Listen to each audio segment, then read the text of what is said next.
Hello नमस्कार, welcome to Arthaniti. मी Gajanan Baske. Combine mains group B आणि ग्रुप सी यासाठी आपण जी टेस्ट सिरीज लॉन्च केली आहे त्याबद्दलचे डिटेल्स तुमच्या समोर इथं आहेत. आता एक सगळ्यात महत्त्वाचा पॉईंट हा आहे कंबाईन बाबतीत, मुख्य परीक्षेत आता विशेषतः की सिलेबस टॉपिक्स याचा आवाका फारच मोठा आहे ॲज कम्पेअर टू प्री. आता मेन्स आहे म्हणजे सिलेबस जास्तच असणार, पण आता आयोगाने काय केलं आहे नवीन पॅटर्ननुसार, जुनी राज्यसेवा मेन्स होती बघा ऑब्जेक्टिव्ह, तर त्यातले बरेच टॉपिक इकडे टाकलेले आहेत. त्यामुळे सिलेबस बघता राज्यसेवा मेन्सचा आहे, पण वेटेज जर बघितलं तर मात्र त्या सिलेबसच्या तुलनेत फार आणि फारच कमी आहे. सो एकूण प्रश्नांपैकी फक्त 10 क्वेश्चन हे आपल्या इकॉनॉमिक्सवर आहेत आणि सिलेबस हा मात्र प्रचंड मोठा आहे, व्हास्ट आहे. जुन्या राज्यसेवेमध्ये पेपर 4 जो होता त्याच्यामध्ये 105 मार्काला इकॉनॉमिक्स विचारला जायचं आउट ऑफ 150. 150 पैकी 105 विचार करा, एवढं हाय वेटेज होतं. त्यामुळे तो सिलेबस ते टॉपिक्स करण्यासाठी आपण प्रयत्न केला तर त्यातून आउटपुट तरी मिळायचं. आता आपला प्रॉब्लेम हा झाला की सिलेबस खूप जास्त आणि वेटेज फार कमी. सो हा प्रॉब्लेम कसा टॅकल करायचा आणि याला सोल्युशन काय? सो आपण दोन्ही अँगलनी बघू. आता ॲक्च्युली अजून काय त्यात प्रॉब्लेम येतात ते आधी फाइंड आउट करू, देन आफ्टर तुम्हाला मी सोल्युशन सांगेल. आणि आता तुम्ही टेस्ट सिरीजला जॉईन झालात म्हटल्यानंतर मॅक्झिमम जे इनपुट्स मला तुम्हाला देता येतील ते मी द्यायचा प्रयत्न करतो आहे.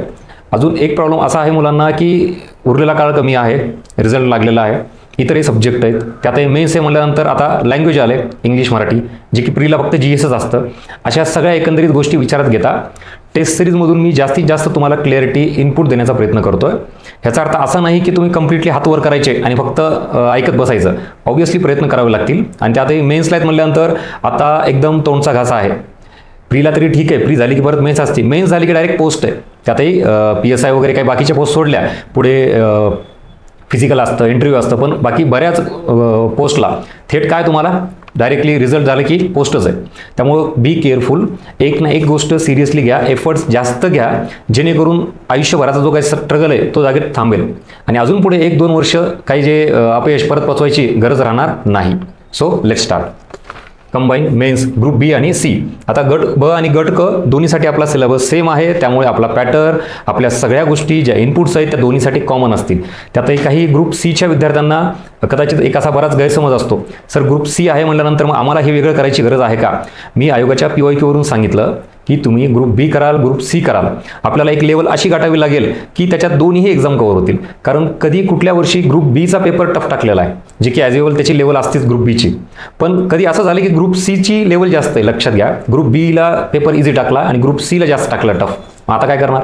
त्यामुळे इथं लेवल ग्रुप बी ग्रुप सी टफ लेवलनीच बघणं अपेक्षित आहे, कारण ही मेन्स आहे आणि थेट रिझल्ट पोस्ट देणारी ही परीक्षा आहे म्हटल्यानंतर एफर्ट्स तेवढे आपल्याला घ्यावं लागतील. So let's start brainstorming test series. ह्याच्याबद्दलचे जे वैशिष्ट्य आहेत ते इतर काही असतील, तुम्हाला शेड्यूल सगळा टेलिग्रामला टाकलेला आहे. हा सगळ्यात इम्पॉर्टंट पॉईंट आहे. मुख्य परीक्षेच्या पॅटर्ननुसार प्रश्नांचा दर्जा आणि काठिण्य पातळी. मी सेम अशाच गोष्टी प्रीला पण घेतलेल्या आहेत, कंबाईन प्रीची टेस्ट सिरीज आहे, पण तिथं कम्प्लिटली वेगळा अप्रोच ठेवला आहे. प्रीचे प्रश्न PYQ विचारात घेऊन क्वेश्चन फ्रेम केलेले आहेत. ह्याचा अर्थ ॲज इट इज काहीतरी प्रश्न इकडे उचलायचे, वेगळे करायचे, शफल करायचे, चेंज करायचे आणि कंबाईन मेन्सच्या टेस्ट सिरीज टाकून द्यायचे, अजिबात नाही. तुम्ही अर्थनीती पॅटर्न कधीपासून फॉलो करता आय डोंट नो, पण आपल्यावर जे विद्यार्थ्याचा ट्रस्ट आहे ते यामुळेच आहे. प्रीच्या टेस्ट सिरीजचा कम्प्लिटली अप्रोच वेगळा, त्याच्यानुसार क्वेश्चन फ्रेमिंग होते. मेन्सची कम्प्लिटली डिमांड वेगळी, त्याच्यानुसार क्वेश्चन फ्रेमिंग होतात.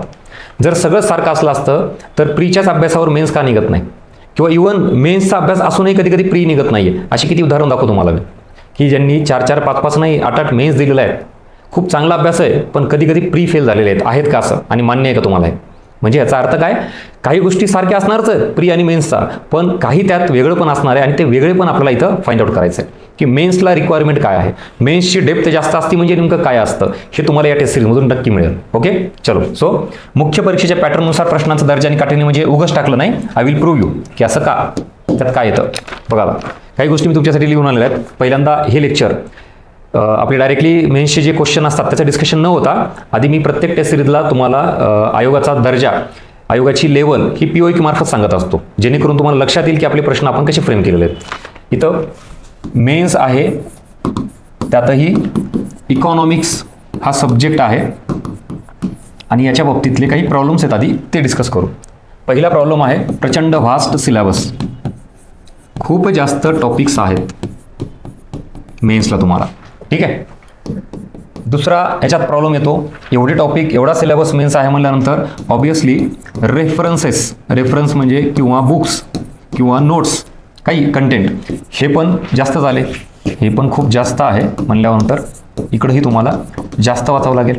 त्यात मेन्स आहे म्हणल्यानंतर आकडेवारी फॅक्ट्स, त्यात बजेट आणि सर्वे तर आलंच, करावंच लागेल. बजेट सर्वे हे पण जास्त आलं, आकडेवारी करावीच लागेल. आणि असं सगळं बघून आपण ज्या वेळेला घाबरतो, सर एवढं सगळं कसं शक्य करणं, बरं केलं तरी आउटपुट किती आहे, आणि आम्हाला इतर पण विषय आहेत. मग यासाठी तुम्ही ज्यावेळेला प्लॅटफॉर्मला जॉईन होता ना, तर तेव्हा तुमचे एफर्ट्स हे मी कमी करायचा प्रयत्न करतो. ह्याचा अर्थ परत असा होत नाही की तुम्ही हातवर करायचे आणि निवांत बसायचं. डेफिनेटली परीक्षा तुम्हाला द्यायची, तुम्ही जेवढे एफर्ट्स घ्याल तेवढं इतरांच्या तुलनेत पुढे जाल. आणि मेन्सला आल्यानंतर तर माझं म्हणणं आहे, सिरियसनेस प्रचंड वाढवा. ही वेळ पुन्हा येणार नाही आहे. कितीतरी विद्यार्थी आहेत ज्यांचा अभ्यास असूनही प्री क्वालिफाय झाले नाहीत, मेन्सला आले नाहीत. तुम्ही आलात म्हणजे आता लाखातून हजारात आलात आणि आता फक्त काही शेकडोमध्ये जायचं आहे. एकदम अंतिम टप्प्यात आहेत. म्हणजे पुन्हा असा रिग्रेट होतो की सर खरंच तुम्ही सांगितलं होतं, इनपुट दिले होते, पण सिरियसली घेतलं नाही, आणि मग पुन्हा असं वाटतं की पुढची मेन्स निघेल का नाही, त्याच्या पुढची मेन्स निघेल का नाही. 3-4 वर्षे जात आहेत. त्यामुळे एक ना एक गोष्टी त्याची सिरियस घ्या.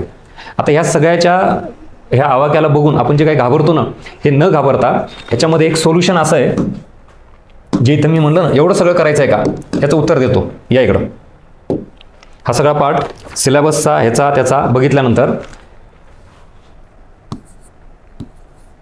सब्जेक्ट खूप मोठा आहे, पण याला वेटेज मार्क्स किंवा क्वेश्चन म्हणू, ह्याचं प्रमाण किती आहे बघा, तर फक्त आणि फक्त 10 क्वेश्चन म्हणतोय, म्हणजे तुमचे 20 मार्क झाले. आता ह्याला काही विद्यार्थी दुर्लक्ष पण करतील, सर इकॉनॉमिक्स आहे जमत नाही काही, तर ते परत मेन्सला आहात, मी तुम्हाला आठवण करून देतो, एका मार्कांची लढाई असणार आहे. आणि इथं या 10 क्वेश्चनला सुद्धा हलक्यात घेता येणार नाही, ह्यालाही सिरियसली घ्यायचं आहे. सो या 10 क्वेश्चनमध्ये मी सांगतो तुम्हाला, इनपुट आणि आउटपुटचा रेशो हा प्रचंड विचित्र आहे. एवढ्या मोठ्या सिलेबसला सब्जेक्टला तुम्हाला किती रेफरन्सेस वाचावे लागतील, किती इन्फॉर्मेशन वाचावी लागेल, यासाठी लिमिटेशन्स आहेत, मर्यादा आहेत ॲज अ स्टुडंट म्हणून. बरं एवढं सगळं करून काय फायदा, तर फक्त 10च क्वेश्चन आहेत. आणि मग ह्या 10 क्वेश्चनचं काही कॅल्क्युलेशन सांगतो तुम्हाला. काही टॉपिक आहेत बघा आता, जे की आपण याला जे केलेले आहेत तेच मेन्सला पण आहेत. म्हणजे असे topic pre plus mains common ज्याला म्हणू आपण, त्याला कॉमन टॉपिक हे इकडं. ठीक आहे, हे आता फक्त मेन्सला आहेत. जसं की for example agri, industry, infra, सहकार, असे काही अजून महाराष्ट्राची अर्थव्यवस्था वगैरे, ते हे एवढंच आहे फक्त, जे तुम्हाला नव्याने वाटतं सर हे कुठून करायचं आहे. तर आता प्रॉब्लेम काय कळाल्यानंतर सोल्युशन सांगतो, की हे जे कॉमन टॉपिक आहेत जे तुम्ही ऑलरेडी केलेले आहेत प्रीला, आणि आता मेन्सला आलात म्हटल्यानंतर प्रीला तुम्ही ते करूनच पुढे आलेला असाल. ह्याच्यासाठी सोर्स तुम्हाला तुम्ही जे आधी वापरलं आहे तेच कंटिन्यू करा. पण ज्याला कोणाला असं वाटतं की अजूनही एक चान्स आहे, मी चेंज केला पाहिजे, तर आपलं इकॉनॉमिक्स गाईड बुक तुमच्या किती जणांना माहिती आहे डोंट नो, पण एकदा बघून घ्या. पण परत सांगतो, माझं बुक आहे ते घेतलंच पाहिजे असा 8 तास करू नका. तुम्ही कुठल्या स्टेजला आहात, किती अभ्यास झाला आहे, अजून थोडा वेळ आहे नाही आहे, ह्याच्यानुसार सोर्स करा. माझं तर म्हणणं आहे लास्ट स्टेजला तर सोर्स अजिबात बदलले नाही पाहिजेत, पण काही चांगल्या गोष्टीत त्या माझं सांगणं काम आहे. सो इकॉनॉमिक्स गाईड बुक हे तुम्हाला इथं कॉमन टॉपिकला कामाला येईल. मग याच्यासाठी काय, इकॉनॉमिक्स गाईड बुकमध्ये हे टॉपिक नाही आहेत, तर याची पूर्ण परत PDF फ्रीमध्ये आपल्या अर्थनीती बाय गजानन बस्के टेलिग्राम चॅनलला अवेलेबल आहे. आणि ते पण हे मी सजेस्ट करेल स्ट्रॉंगली. का बरं, कारण तुम्ही हेच टॉपिक जर इतर सोर्समधून केलात तर प्रचंड लेंथ आहे, त्याच्यामध्ये डेप्थ आहे, आणि परीक्षेच्या पलीकडे म्हणजे राज्यसेवा मेन्सनुसार ते बनवलेले आहेत. आणि इथं आपण ज्या PDF बनवल्या आहेत त्या ॲक्च्युली कंबाईन ग्रुप बी आणि ग्रुप्सच्या मेन्ससाठी, agri, industry, to the point आणि सिलेक्टेड. त्यामुळे तो एरिया तुम्हाला इथं बेनिफिट ठरू शकेल. ह्या PDF तुम्ही बघू शकता. हे झालं याला सोल्युशन. कशाला, की हे सिलेबस आहे, रेफरन्स बुक खूपच आहे, तर लिमिटेड करून टाकले तुम्हाला मी. आणि राहिलं बजेट आणि सर्वे, त्याचीसुद्धा PDF प्रॉपर एक्झाम ओरिएंटेड दरवर्षी आपण देत असतो. यावर्षी पण आहे, फ्रीमध्ये टेलिग्रामवर उपलब्ध आहे. म्हणजे जे जे सोर्स तुम्हाला लागत आहेत सुरुवातीला सांगितलेले, हे सगळं इथं देऊन टाकलं. याच्या पलीकडे जायची गरज नाही. बरं का गरज नाही, तर आत्तापर्यंत नवीन पॅटर्ननुसार 4 एक्झाम झालेल्या आहेत, ग्रुप बी, ग्रुप सी, मेन्सच्या. ठीक आहे, टोटल मिळून त्या 4मध्ये हे with proof 7-8 he minimum range आपल्या सोर्समधून आहे अर्थनीतीच्या. मग त्याच्यामध्ये काही ह्या बजेटमधून आलेले आहेत, काही आपल्या इकॉनॉमिक्स गाईड बुकमधून आलेले आहेत, आणि काही तुम्हाला ज्या PDF सांगितलेल्या आहेत ह्या इथलच्या ह्या PDF मधून हे आलेले आहेत विथ प्रूफ, ते पण टाकलेलं आहे. म्हणजे एवढा प्रूव्ड झालेला जर सोर्स तुम्ही वापरत असाल तर तुम्हाला घाबरायची गरज नाही आहे. मिनिमम 7 ते 8ची रेंज तुमची याच्यातून कव्हर होईल. आता हे कोणासाठी, ज्यांना वाटतं की मी हे सोर्स वापरले पाहिजे त्यांच्यासाठी. बाकी तुम्ही जर इतर कुठले सोर्स वापरत असाल अजिबात काळजी करू नका, त्यातूनही कव्हर होतं. मी तुम्हाला पुढे दिशा देईल की ज्या काही गोष्टी तुम्हाला वाचायच्या त्या कशा वाचायच्या त्या तिथून मिळेल तुम्हाला. पण सोर्सबद्दल क्लिअर झाला आता. ह्याच्या बाहेर जायची अजिबात गरज नाही. ज्यांच्याकडे हे आपल्या अर्थनीतीचे सोर्स आहेत त्यांनी दुसरं काहीही करू नका. येणाऱ्या परीक्षेत तुम्हाला त्यातून मी 7 ते 8 मार्क मिनिमम लेवलला दाखवून देतो. Don't worry. क्लिअर. चला पुढं. आता दुसरा महत्त्वाचा पॉईंट येतो ह्याच्यामध्ये. हे 10 क्वेश्चन सर हे कसे टॅकल करायचे. आता परत इथून पुढे मी असं नाही सांगणार तुम्हाला की हे वाचा ते वाचा, असं करा तसं करा, हे सोर्स वाचा. तसं सांगायला भरपूर आहे पण तुम्हाला लिमिटेशन येतात. म्हटल्यानंतर 10 क्वेश्चनपैकी मी ह्याचं डिवायडेशन केलेलं आहे 3 भागामध्ये. एक म्हणजे जे की कम्प्लिटली आपण 5च्या आसपास आकडा धरू, 5 क्वेश्चन. त्याच्यानंतर किंवा इथं आपण 4 गृहीत धरू, 4 हे क्वेश्चन. 2 क्वेश्चन इकडे गेले आणि आता परत उरला आकडा हा 4 क्वेश्चनच्या आसपास प्लस मायनस. हे गणित तुम्ही ह्याच्या आधी कधी बघितलं नसेल, शांतपणे ऐकून घ्या काय ते. टोटल 10 क्वेश्चन आहेत. 4 आणि 4 8 आणि 2 10. 1 किंवा 2 क्वेश्चन असे असतात जे कम्प्लिटली नवीनच आउट ऑफ बॉक्स असतात. हे कुठल्याही परीक्षेला घ्या, प्रीलाही घ्या, मेन्सलाही घ्या, ज्याला आपण एकदमच न्यू एरिया म्हणतो, आपण वाचण्याच्या पलीकडे असतात.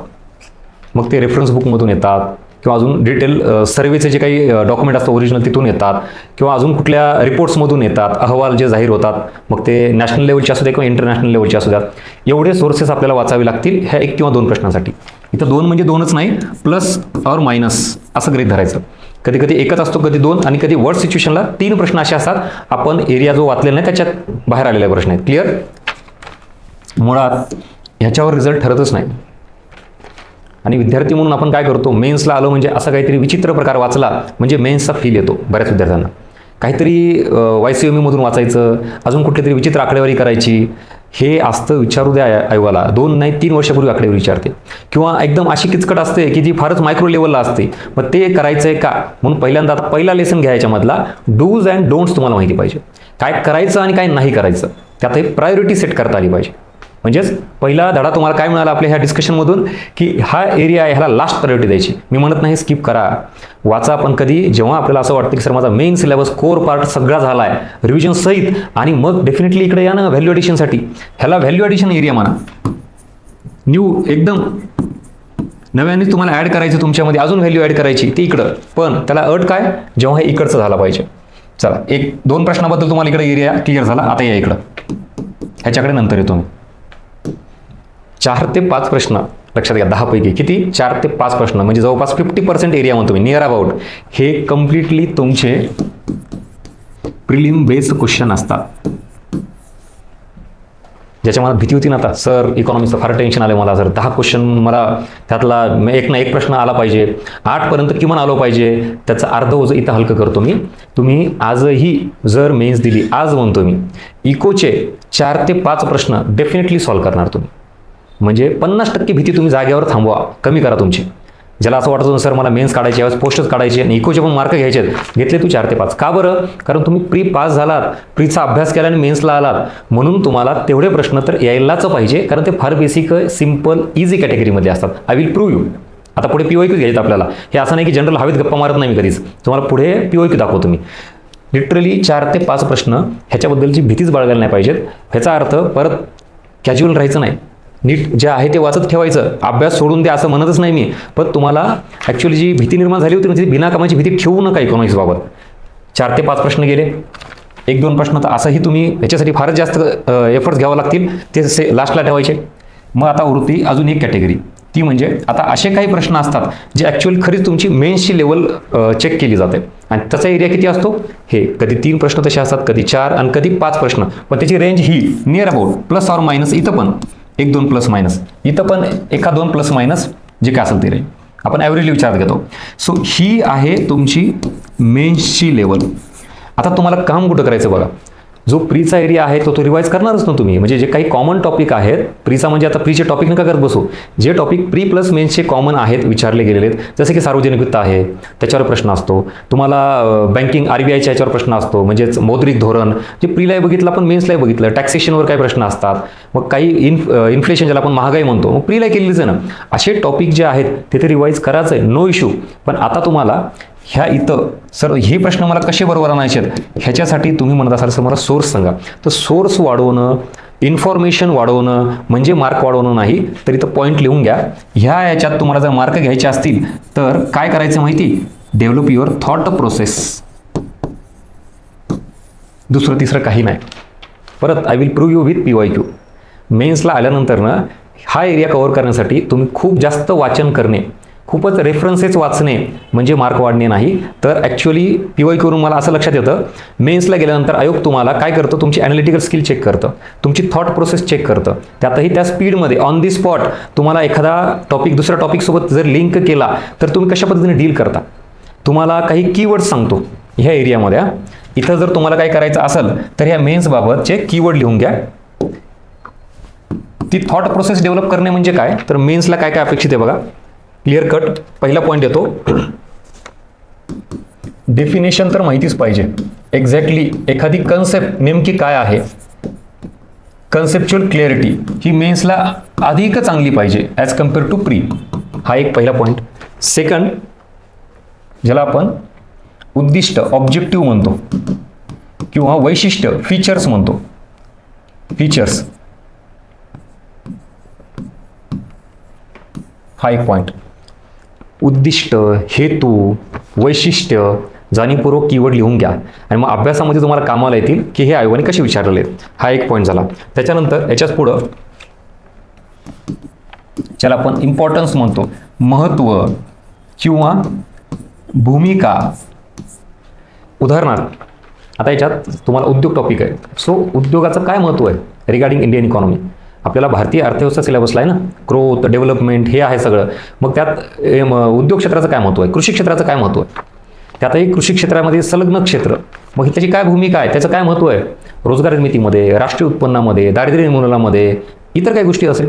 त्यासोबत तुम्ही MSME सेक्टर बघता, उद्योगामध्ये पण छोटे उद्योग, त्याचं काय महत्त्व आहे, कळालं का. सहकार टॉपिक आहे तुम्हाला, सो सहकारी बँका, सहकार मुळात जी कन्सेप्ट आहे तर त्याचं काय महत्त्व आहे.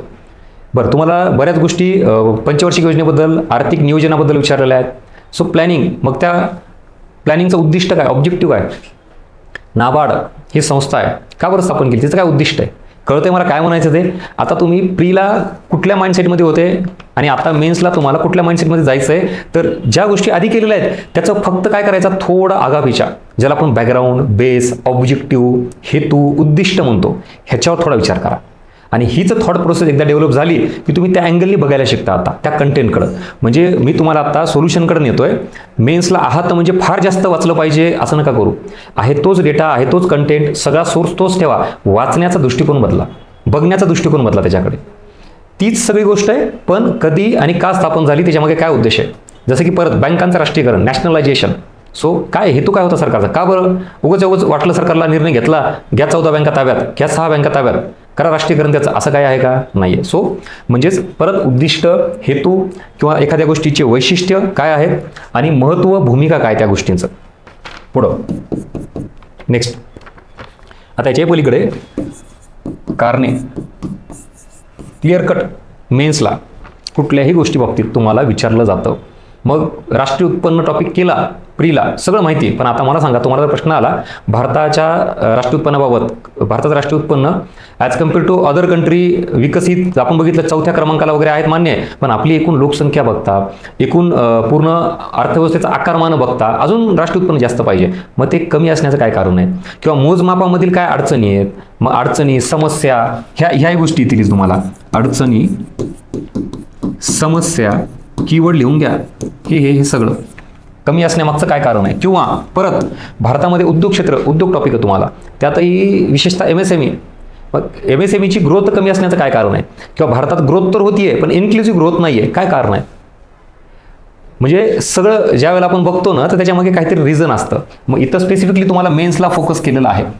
आणि ह्याच्यासोबत जे तुम्हाला आता म्हणतो ना कारणे, समस्या, अपयश, याच्यासोबत इथं अपयश पण टाका. आणि ह्या सगळ्या गोष्टी म्हणजे अडचणी आहेत, समस्या आहेत, अपयश आहेत. कधी तर तुम्हाला एखाद्या गोष्टींचं मूल्यमापन करता आलं पाहिजे. हे मागच्या PYQ वरून सगळे एरिया मी काढलेले आहेत. तुम्ही PYQ बघा, तुम्हाला लक्षात येईल. आता तुम्ही इव्हॅल्युएशन करायला शिका. कसली इव्हॅल्युएशन? 1947, 1991 आणि 91 पासून पुढं भारतात LPG टॉपिकबाबत काय झालं, पंचवार्षिक योजनेबाबत काय झालं, MRTP ॲक्ट केला. बरं, तो कधी केला हे माहिती आहे, ही जरी प्री, पण मग परत त्याचं बॅकग्राऊंड काय, उद्दिष्ट काय. FRBM ॲक्ट केला, माहिती, वर्षे माहिती, पाठ आहे सगळं. राजकोषी तूट किती करायची, महसुली तूट किती करायची, पाठ आहे सगळं. प्रीला बघितलं. आता मेन्सला काय असणार आहे? FRBM ॲक्ट संदर्भातील ऑब्जेक्टिव्ह.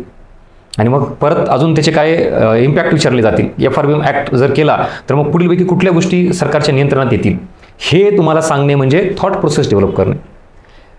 नवीन काहीच नाही, घाबरायचं अजिबात नाही आहे. पण विचार करण्याची पद्धत जर बदलली ना तर कॉन्फिडन्स येईल, तुम्हाला लक्षात येईल, अरे ही म्हणजे मेन्स आहे. हे असे कीवर्ड्स डोक्यात टाका, ज्याला आपण कमांड देणं म्हणतो. इनपुट द्या तुमच्या डोक्यामध्ये आणि बघा आउटपुट कसं येतं. आता हे लेक्चर बघितल्यानंतर मी म्हणतो म्हणून एकदा फक्त एखाद्या टॉपिककडे बघा, तुमची नजर बदललेली असेल, तुमचा अप्रोच बदललेला असेल. आणि मग मला आवर्जून तुमचे फीडबॅक मेन्शन करा की सर यस, ॲक्च्युली हे गरजेचं होतं. उगाच भरमसाठ वाचा, हेही वाचा, सांग सोपं आहे आम्हाला. तुम्ही मेन्सला अरे हे पण वाच रे, ते पण वाच रे. अरे पण किती लिमिटेशन, 500-1000 पानांचं पुस्तक मी रिकमेंड करतो. त्यातून प्रश्न येतात का? येतात. पण 1000 पानं वाचून त्यातून 2-3 प्रश्न आणायचे का? त्यापेक्षा आपलं इकॉनॉमिक्स गाईड पुस्तक वाचायचं आणि त्यातून 7-8 प्रश्न आणायचे. इनपुट आउटपुट रेशो तुम्ही ठरवा काय करायचं ते. क्लिअर? सो ही कमांड स्वतःला द्या आणि actual demand of the exam काय मेन्सची ती समजून घ्या. हे इथपर्यंतचे कीवर्ड्स. ह्याच्यानंतर अजून महत्त्वाचा पार्ट येतो, तो म्हणजे ही बघितल्यानंतर परिणाम. लिहून घ्या परिणाम. परिणामामध्ये पण आता शांत बसायचं नाही. परत मेन स्लाइड स्वतःला सांगायचं म्हटल्यानंतर काही ते विचित्र प्रकार वाचायचा नाही, फक्त थॉट डेव्हलप करा. एखाद्या गोष्टींचे परिणाम जरी असतील तर ते परिणाम 2 प्रकारचे असतात. एक म्हणजे पॉझिटिव्ह इम्पॅक्ट आणि दुसरा म्हणजे निगेटिव्ह इम्पॅक्ट.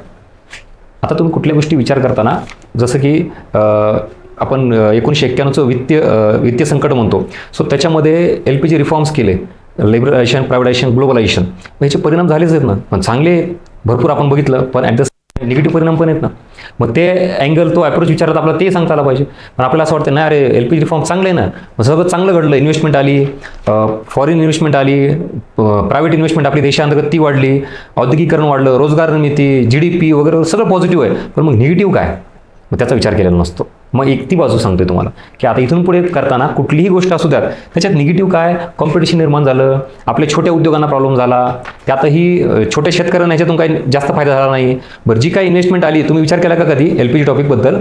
जेवढे काही इन्व्हेस्टमेंट आली ती इंडस्ट्री आणि सर्व्हिस सेक्टरमध्ये जास्त आली. हा एक पॉईंट. म्हणजे ॲग्रिकल्चर सेक्टर मागे राहिला. ॲग्रिकल्चरमध्ये पण मोठ्या आणि श्रीमंत शेतकऱ्यांना जास्त फायदा झाला, ज्यांच्याकडे जमीन जास्त आहे. अजून महत्त्वाचा एक अँगल आहे की जी काही इन्व्हेस्टमेंट आली, तुम्ही बघा LPG रिफॉर्म्स मार्फत भारतात प्रगती झाली, पण ती मोजक्या राज्यात आणि जास्तीत जास्त शहरी भागात झाली. म्हणल्यानंतर परत ग्रामीण भाग दुर्लक्षित राहिला. So this is all about negative side. आता कळालं? मग त्या गोष्टी एकदा थोड्या आपल्या लक्षात आल्या की अरे हां, ही मेन्स आहे. असे मल्टिपल एरिया तुम्हाला, कंटेंट तोच ठेवायचा, टॉपिक तोच, सोर्सेस तेच ठेवायचे आहेत. फक्त त्याला काय करायचं, आता ह्या वेगवेगळ्या डायमेन्शन्सनी ते रीड करायचं.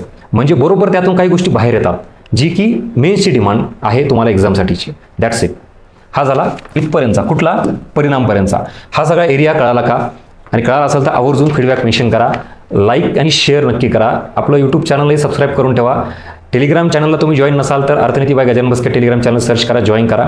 हे एवढं सगळं सांगण्यामागचा उद्देश आहे की मी नेहमी इतरही बॅचला तेच सांगतो, वाईट गोष्टी आपण पटापट शेअर करतो, वाईट गोष्टीबद्दल जास्त माहिती असतात, इरिलेव्हंट अनवॉन्टेड गोष्टी, पण चांगल्या गोष्टी ह्या लवकर पसरत नाहीत किंवा शेअर होत नाहीत. सो आवर्जून हा कंटेंट तुमच्या मेन्सच्या सर्कलमध्ये जे काही करतायत, ग्रुप बी आणि ग्रुप सीची मेन्स असेल, त्यांना शेअर करा. कारण इकॉनॉमिक्सबाबत फार कन्फ्युजन आहे आणि त्याच्यामध्ये आपण प्रॉब्लेम काय हेही बघितलं आणि सोल्युशनकडे जाण्याचा प्रयत्न करतोय आणि ह्या सगळ्या गोष्टी सांगितल्यात. त्यामुळे आवर्जून तुमचे फीडबॅक मेन्शन करा आणि ज्या काही गोष्टी ह्याच्यातून मी सांगतोय त्या उतरवून घ्या, लिहून घ्या प्रॉपर आणि तुमचा एक प्लॅन तयार करा. आणि काय असेल तर माझ्याशी डिस्कस करायचं, बिंदास तुम्हाला नंबर दिलाय किंवा ऑफिसला येऊन भेटू शकता. कम्युनिकेशन करा. उगाच जे समोर दिलंय, वाचलं, खूप काही केलं असं करू नका. ह्याच्यातून तुम्हाला सोल्युशन मिळतंय का? आणि प्रामाणिकपणे सांगायचं, ह्याच्या अगोदर, लेक्चरच्या बघण्याच्या अगोदर जी इकॉनॉमिक्सबद्दल भीती होती ती हळूहळू कमी व्हायला लागली आहे का? की एक्झॅक्टली काय करायचं याचं उत्तर मिळतंय. कारण हा एरिया इकडचा, हे जे करून दिलेलं आहे. मला नाही वाटत असं कॅल्क्युलेशन तुम्ही ह्याच्या आधी कुठे बघितलं असेल इकॉनॉमिक्सबाबत. कंबाईन मेन्सला पिक्चर क्लिअर झालं का?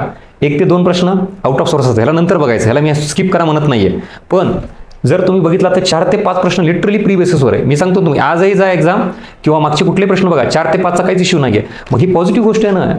पण बऱ्याच जणांचं काय म्हणणं आहे, सर मग मला अजून मार्क घ्यायचे. मग तेच तर सांगतोय, पुढे कसं जायचं सांगतोय. पण किमान ज्याला मी म्हणतो ना, ग्लास अर्धा भरलेला आहे आणि अर्धा रिकामा आहे, तर अर्धा भरला आहे ह्याचं सॅटिस्फॅक्शन घ्या आणि ह्याच्यातून मग पुढे जा की आता जो उरलेला पार्ट आहे तो कसा भरायचा आहे. तर त्यातला हा एरिया आपण काम करतोय जे मेन्सला आहे. आणि मी इथे काय रिक्वायरमेंट सांगितली, थॉट प्रोसेस. आणि त्या थॉट प्रोसेससाठी हे इनपुट देते तुम्हाला मी. इथून पुढे कुठलाही टॉपिक वाचताना या गोष्टी तुमच्या डोळ्यासमोर आल्या पाहिजेत. नेक्स्ट, आता पुढं डेफिनेशन, कन्सेप्ट झाली, क्लॅरिटी झाली, ऑब्जेक्टिव्ह फीचर्स, महत्त्व, भूमिका, मूल्यमापन, अडचणी, समस्या काय काय आहेत, अपयश, परिणाम, आणि आता लास्ट इथे येतो उपाययोजना किंवा सरकारचं धोरण कुठल्याही गोष्टीवर. हा एक कीवर्ड आहे. आता उपाययोजनेमध्ये जे काही प्रॉब्लेम तुम्ही बघितला, ह्या समस्या, अडचणी, मग त्याच्यावर काय मात करायची, मग सरकारने कुठलं धोरण केलेलं आहे, मग ह्याच्यामध्ये तुम्हाला सरकारच्या धोरणाबाबतही उपाययोजना येतील. आणि मोस्ट इम्पॉर्टंट इथं पार्ट येऊ शकतो गव्हर्नमेंट स्कीम. मग अडचणी कुठे आहेत, छोट्या उद्योगांना, MSME सेक्टरला, त्याच्यामध्ये सरकारचं काय धोरण असणार आहे. तर ऑब्व्हियसली पायाभूत सुविधा निर्माण करणे, त्यात एक ग्रामीण भागात पायाभूत सुविधा निर्माण करायच्या, म्हणजे शेतीलाही फायदा होईल आणि छोट्या उद्योगांना फायदा होईल. कारण छोटे MSME हे उद्योग जास्त कुठं असतात, ग्रामीण भागात आणि सेमी अर्बन एरियामध्ये. ज्याला आपण अर्बन एरिया म्हणतो, शहरी भाग, तिथं मोठे उद्योग जास्त असतात. पण आपल्याला डेव्हलपमेंट करायची, ती ज्यांची डेव्हलपमेंट झाली नाही तिकडे जायचं आहे म्हणल्यानंतर छोटे उद्योग, छोटे शेतकरी आले. मग ही उपाययोजना झाली, त्यासाठी वेगवेगळ्या स्कीम आल्या. मग मुद्रा योजना असतील, बरं स्टार्टअप, स्टँडअप, वेगवेगळ्या गोष्टी आहेत. तुम्हाला अशा सगळ्या उपाययोजने दृष्टिकोनातून बघायचं. सेम दारिद्र्य निर्मूलन करणे, बेरोजगारी दूर करणे. आता दारिद्र्य, बेरोजगारी या समस्या आहेत, अडचणीत आपल्यासमोर, या दूर करायच्या असेल तर मग आर्थिक नियोजन. मग आर्थिक नियोजनाचे उद्दिष्टच काय सांगतात की आपल्याला बेरोजगारी दूर करायची, रोजगार निर्मिती करून. आणि एकदा रोजगार निर्मिती झाली की लोकांना काम मिळतं, काम मिळालं की उत्पन्न प्राप्त होतं. त्या पैशातून, म्हणजे कामातून पैसे मिळाले, त्या पैशातून मूलभूत गरजा पूर्ण करता येतात. मूलभूत गरजा पूर्ण झाल्या म्हणजे दारिद्र्य दूर झालं. लिंक लागतीये का? So this is all about उपाययोजना. मग आहेत त्याच गोष्टी आहेत सगळ्या तुम्ही ज्या केल्यात. आता तुम्हाला एक जाणवते का बरं माझ्या डिस्कशनमधून की सर हे सगळं माहिती मला, हां येतंय मला, राईट, असंच होतं ना. मग एक्झॅक्टली येत होतं, माहिती होतं, पण या स्ट्रक्चरमध्ये बसवता येत नव्हतं की मेन्स म्हणजे नेमकी काय आणि कशा गोष्टी एकमेकाला इंटरलिंक असतात ते. So this is all about important keywords. आणि मी जे तुम्हाला म्हणतोय ना की तुमचा हा एरिया ऑलरेडी झालेला आहे, ह्याला रिवाईज करा प्रॉपर, इकडे ह्याला लास्ट प्रायोरिटी द्या. आणि आता मेन्ससाठी एक्स्ट्रा मार्क जे घ्यायचेत ना, म्हणजे रिझल्ट ॲक्च्युली याच्यावर ठरतो, लक्षात घ्या. तुम्हाला सर ह्याच्यावर ठरत नाही का, इथं तुम्हाला मार्क 4 प्रश्न जर आले प्रिलिम बेसवरचे, तर 4ला 4ही बरोबर आले पाहिजेत. तुम्ही जर इथं चुकलात, सिंपल साधा एकदम इझी प्रश्न, स्पर्धेतून जागेवर बाहेर होणार. कारण जो कॅन्डिडेट सिरियस आहे तो इथं एकही चूक करणार नाही. हे तर आउट ऑफ सोर्स याचा विषयच नाही, मी ह्याच्यावर बोलतच नाही आहे. आता रिझल्ट इथं ठरतो, याचा अर्थ ज्यांनी ही डेप्थ गाठली आहे, ज्याला हा अप्रोच आला आहे, मेन्सची रिक्वायरमेंट कळाली आहे, तो बरोबर इथं त्या दृष्टिकोनातून रिव्हिजन, रीडिंग करेल, त्याच्यावर काम करेल आणि हे प्रश्न टॅकल करेल. आणि इथलचा एखादा प्रश्न गेला तरी चालतं, हरकत नाही. पण टोटल बघा, हे 4 आणि इथलचा 3 धरू आपण, तर किती, 4, 5, 6, 7, म्हणजे 7 ते 8 पर्यंत तुम्ही आलेच ना. बरं, ह्याला असं नाही की आपण डायरेक्ट वाऱ्यावर सोडून द्यायचं. ह्या 2 प्रश्नाला आपण वाचून आपल्या अभ्यासाच्या आधारावर, आपल्या माइंडसेटवर ह्या इलिमिनेशन मेथड वापरून या दोन्हीपैकी एक तरी आणू शकतो का नाही. इथलचे 4ला 4, इथलचा 1 मायनस केला आपण, इथलचे 3, म्हणजे बघा 4 प्लस 3 आणि प्लस इकडचा 1. कॅल्क्युलेशन कळालं का, कितीवर पोहोचले तुम्ही. आणि मग मी सांगितल्याप्रमाणे 7 ते 8ची रेंज मिनिमम. ह्याचा अर्थ आपण इथपर्यंत थांबायचं नाही. मी काय सांगतोय, वर्ड सिच्युएशनला 1-2 प्रश्न आपण येतच नाहीत असं म्हणू, पण 8 पर्यंत स्कोर लिटरली पॉसिबल आहे. हे तुम्हाला इथं ह्याच्यावरून लक्षात आलं का. 4 इकडचे, 3 इकडचे आणि मग 1 इकडचा. कारण ह्याला इलिमिनेशन मेथड म्हणून आपल्याला 100% एखादा प्रश्न इकडे घेताच येतो. झालं ना, 8-9 पर्यंत तुम्ही टच होता. आता तुम्ही अजून एफर्ट्स किती लावता त्याच्यावरून आकडा 8 वर जाईल, 9 वर जाईल, इन केस 10 वर सुद्धा जाऊ शकतो. लिटरली झाले ना 10ला 10 मार्क. पण जे आपण काम करतोय, मेहनत घेतोय, ती तिथं अप्लायही करता आली पाहिजे. हा इथपर्यंतचा पार्ट क्लिअर झाला. जे प्रॉब्लेम होता ते तुम्हाला सांगितलं. इकडं काय तर हे एवढं सगळं व्हास्ट आहे आणि त्याच्या आधारावर इनपुट आउटपुट रेशो बघितला आणि 10 क्वेश्चनचं बायफर्गेशन क्लिअर झालं का. प्री प्लस मेन्सचा एरिया आणि हा यस. चलो, आता इथपर्यंत हे झालं सगळं. माझ्याकडून जे तुम्हाला इनपुट द्यायचे होते ते प्रीच्याच बेसिसवर काही प्रश्न होतात, मेन्सला वेगळा अप्रोच, डेप्थ ती वाढवावी लागेल. आणि हीच डेप्थ म्हणजे हे इथं ॲक्च्युली त्या प्रश्नामध्ये एवढी डेप्थ असती जी आपल्याला दिसायला फक्त एवढं दिसतं, दाखवतो तुम्हाला त्याला. हां, हे पण काय असेल ते सांगतो. त्याला इथं change is very hard but it necessary. विद्यार्थ्यांना काय माहिती का, बदलायचं नाही आहे, म्हणजे मला ते जाणवतं. ट्रॅडिशनल वेने तसाच अभ्यास चालू आहे, दरवर्षी जे करतो ते थोडा बदल करा, जे की इथं सॅच्युरेशन आलं आहे, सगळेजण तसाच विचार करतात आणि मग त्याला सोल्युशन आपला अर्थनीती आहे, जे तुम्हाला इथे दाखवेल मी चेंज. आणि हे इथं मेन्सचं मी प्रीच्या पण विद्यार्थ्यांना काय सगळ्यांना हेच सांगतो. त्यात मेन्सनी काय केलं, मेन्सच्या विद्यार्थ्यांनी प्रचंड नॉलेज घेतलं आहे खूपच. हे पण पुस्तक वाचलं, ते पण पुस्तक वाचलं, बजेटही वाचलं, सर्वे वाचलं, सगळं केलं आणि मार्क काहीच नाही का. हे असं ह्या सीड्या दिसतात तुम्हाला लॅडर, ह्या अशा टाकून ठेवल्यात. नॉलेज खूप आहे तुमच्याकडे, पण त्याला अप्लाय करता येतं आणि ॲक्च्युली तेवढ्या नॉलेजची गरज होती का खरंच. बघा ना, आपण जेवढं वाचतो, जर परीक्षेला जर फायदा होत नसेल तर त्या नॉलेजचा काय अर्थ आहे. आणि मग असं नॉलेज घ्यायचं कशाला, हे असं फक्त टाकून ठेवायला इथं. मुळात ह्याच्यातल्या 2-3 सीट्या जरी घेतल्या तरी वर गेला असतो आपण. आणि मला तेच म्हणायचं आहे, लो हँगिंग फ्रुट्स थेरी. अरे जेवढी गरज आहे तेवढी घेऊन मार्क घेऊन पुढे चल, तज्ञ नको हो, एक्सपर्ट होऊ नको, गरजच नाही त्याची. आणि इथं एक्सपिरियन्स, आता तुम्ही नॉलेज घेतलंय पण त्याला डॉट्स कनेक्ट करता येत नाहीत, तुम्हाला जोडता येत नाहीत. आता दाखवतो पुढे PYQ, त्याच्यावरून कळलं की तुम्हाला इंटरलिंकिंग करायची फक्त मेन्सवाल्यांना, हॅबिट्स बदलायची आहे. येस. आणि without proper self evaluation failure is inevitable. म्हणजे तुम्हाला सेल्फ ॲनालिसिस करावंच लागेल, there is no any other option.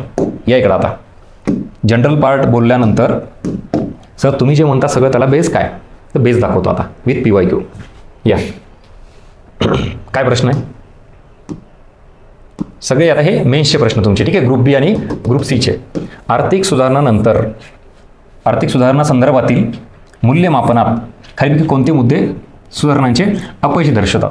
So मुळात आर्थिक सुधारणा हा टॉपिक आपला 1991चा. आणि ह्याचं जर आपण मूल्यमापन केलं तर कोणते मुद्दे आहेत जे सुधारणांचे काय दाखवतात, अपयश, म्हणजेच इथं निगेटिव्ह साईड. ह्याचा अर्थ फेलर कशाचं, आर्थिक सुधारणांचं. आणि आता तुम्ही म्हणा सर ह्यासाठी मी काय वाचू काय नाही, थोडं थांब, आता प्रश्न नीट वाच. मी म्हणलं ना ॲप्रोच बदला, फक्त थॉट प्रोसेस बदला. LPG टॉपिक आपण प्रीला पण केला, हे केला आहे. बरं ह्याच्यामध्ये हे रोजगारी निवृत्ती ठीक आहे, वाढती असमानता, आरोग्य सुविधावरील कमी झालेला सार्वजनिक खर्च, हे ऑप्शन बघितलं तर एक बघा, वाढता आर्थिक विकास दर. म्हणजे नीट प्रश्न समजून घेतला, वाचला, पर्याय नीट वाचले तर ह्या बाकीच्या गोष्टी ठीक आहेत. वाढता आर्थिक विकास दर ही चांगली गोष्ट आहे ना. जर इन्क्रीजिंग इकॉनॉमिक ग्रोथ, तुमचं ग्रोथ रेट वाढतंय, GDP वाढतोय, तर हे यश आहे, अपयश नाही. मग इथं काय विचारले, अपयश. पण हे एकच पर्याय जर बघितला, सो ह्याला आपण कशात म्हणू शकतो, यशमध्ये, म्हणजेच ह्याला पॉझिटिव्ह एरियामध्ये टाकू शकतो. आणि मग आपल्याला इथं क्लिअर कट त्याच्या बाबतीत योग्य पर्याय निवडा. मग योग्य पर्यायामध्ये काय काय येतं तर क्लिअर कट, जस्ट मिनिट, हां ए, हां ह्याच्यात हां रोजगारहीन वृद्धी, त्याच्यानंतर वाढती असमानता, आरोग्य सुविधावरील खर्च, म्हणजेच A, B आणि D. काय लागलं याला नॉलेज. आता तुम्हाला असं वाटत असेल की नाही सर इथं आपल्याला छान वाटतं, इझी वाटतं. अरे आपण मेन्सला हे आधी स्वतःला सांगा, आता तिथं पण थोडं हे इझीच वाटलं पाहिजे ना. आपण जर प्री क्वालिफाय करून मेन्सला आलो म्हटल्यानंतर काहीतरी अभ्यास केला आहे आणि मग ते एवढं तर किमान जमलंच पाहिजे. ह्याच्यासाठी मी असं म्हणलं आता तुम्हाला की नाही, ह्या बाबतीतनं मूल्यमापन करण्यासाठी ना देसाई, भालेराव, दत्त सुंदरम असे रिसोर्सेस आहेत मोठे मोठे.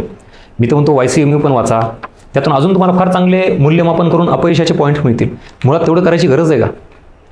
ॲप्रोच बघा, क्लिअर कट ऑप्शनमध्ये आयोगाने हिंट दिलेली आहे. अजून एक गोष्ट आहे, मेन्सला सगळंच वाचूनच येतं, नॉलेजेस घेऊन येत नाही, ॲप्रोच डेव्हलप केला की येतं. आणि ह्या गोष्टी मेन्सच्या लेवलनी अशाच अपेक्षित आहेत. मिळालं का उत्तर. हा प्रश्न बघून घाबरण्याची गरज आहे का, की मी काहीतरी वाचलं पाहिजे सर, ह्या गोष्टीला मी काय वाचू, कसं मूल्यमापन करू. आणि तुम्हाला डिस्क्रिप्टिव्ह नाही आहे राज्यसेवा मेन्स की फक्त प्रश्न दिलेला आहे आणि मग मनाने लिहायचा आहे. हां त्यासाठी सोर्स वाचावे लागतील भरपूर तुम्हाला. इथं ऑलरेडी उत्तर दिलं आहे, सो तुम्हाला जस्ट फाइंड आउट करायचं आहे. आणि रोजगारीने वृद्धी म्हणजे जॉबलेस ग्रोथ म्हणतो आपण त्याला. सो भारतात जॉबलेस ग्रोथ झाली आहे का, तर बिलकुल बरोबर. कारण 1991 नंतर बघा ना तुम्ही, GDP किती मोठ्या प्रमाणात वाढला आहे.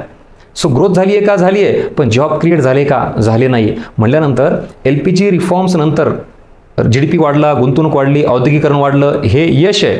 पण ॲट द सेम टाइम रोजगार निर्मिती मात्र तेवढी प्रमाणात झाली नाही. सो यालाच म्हणायचं जॉबलेस ग्रोथ, म्हणजेच हे त्याचं अपयश आहे.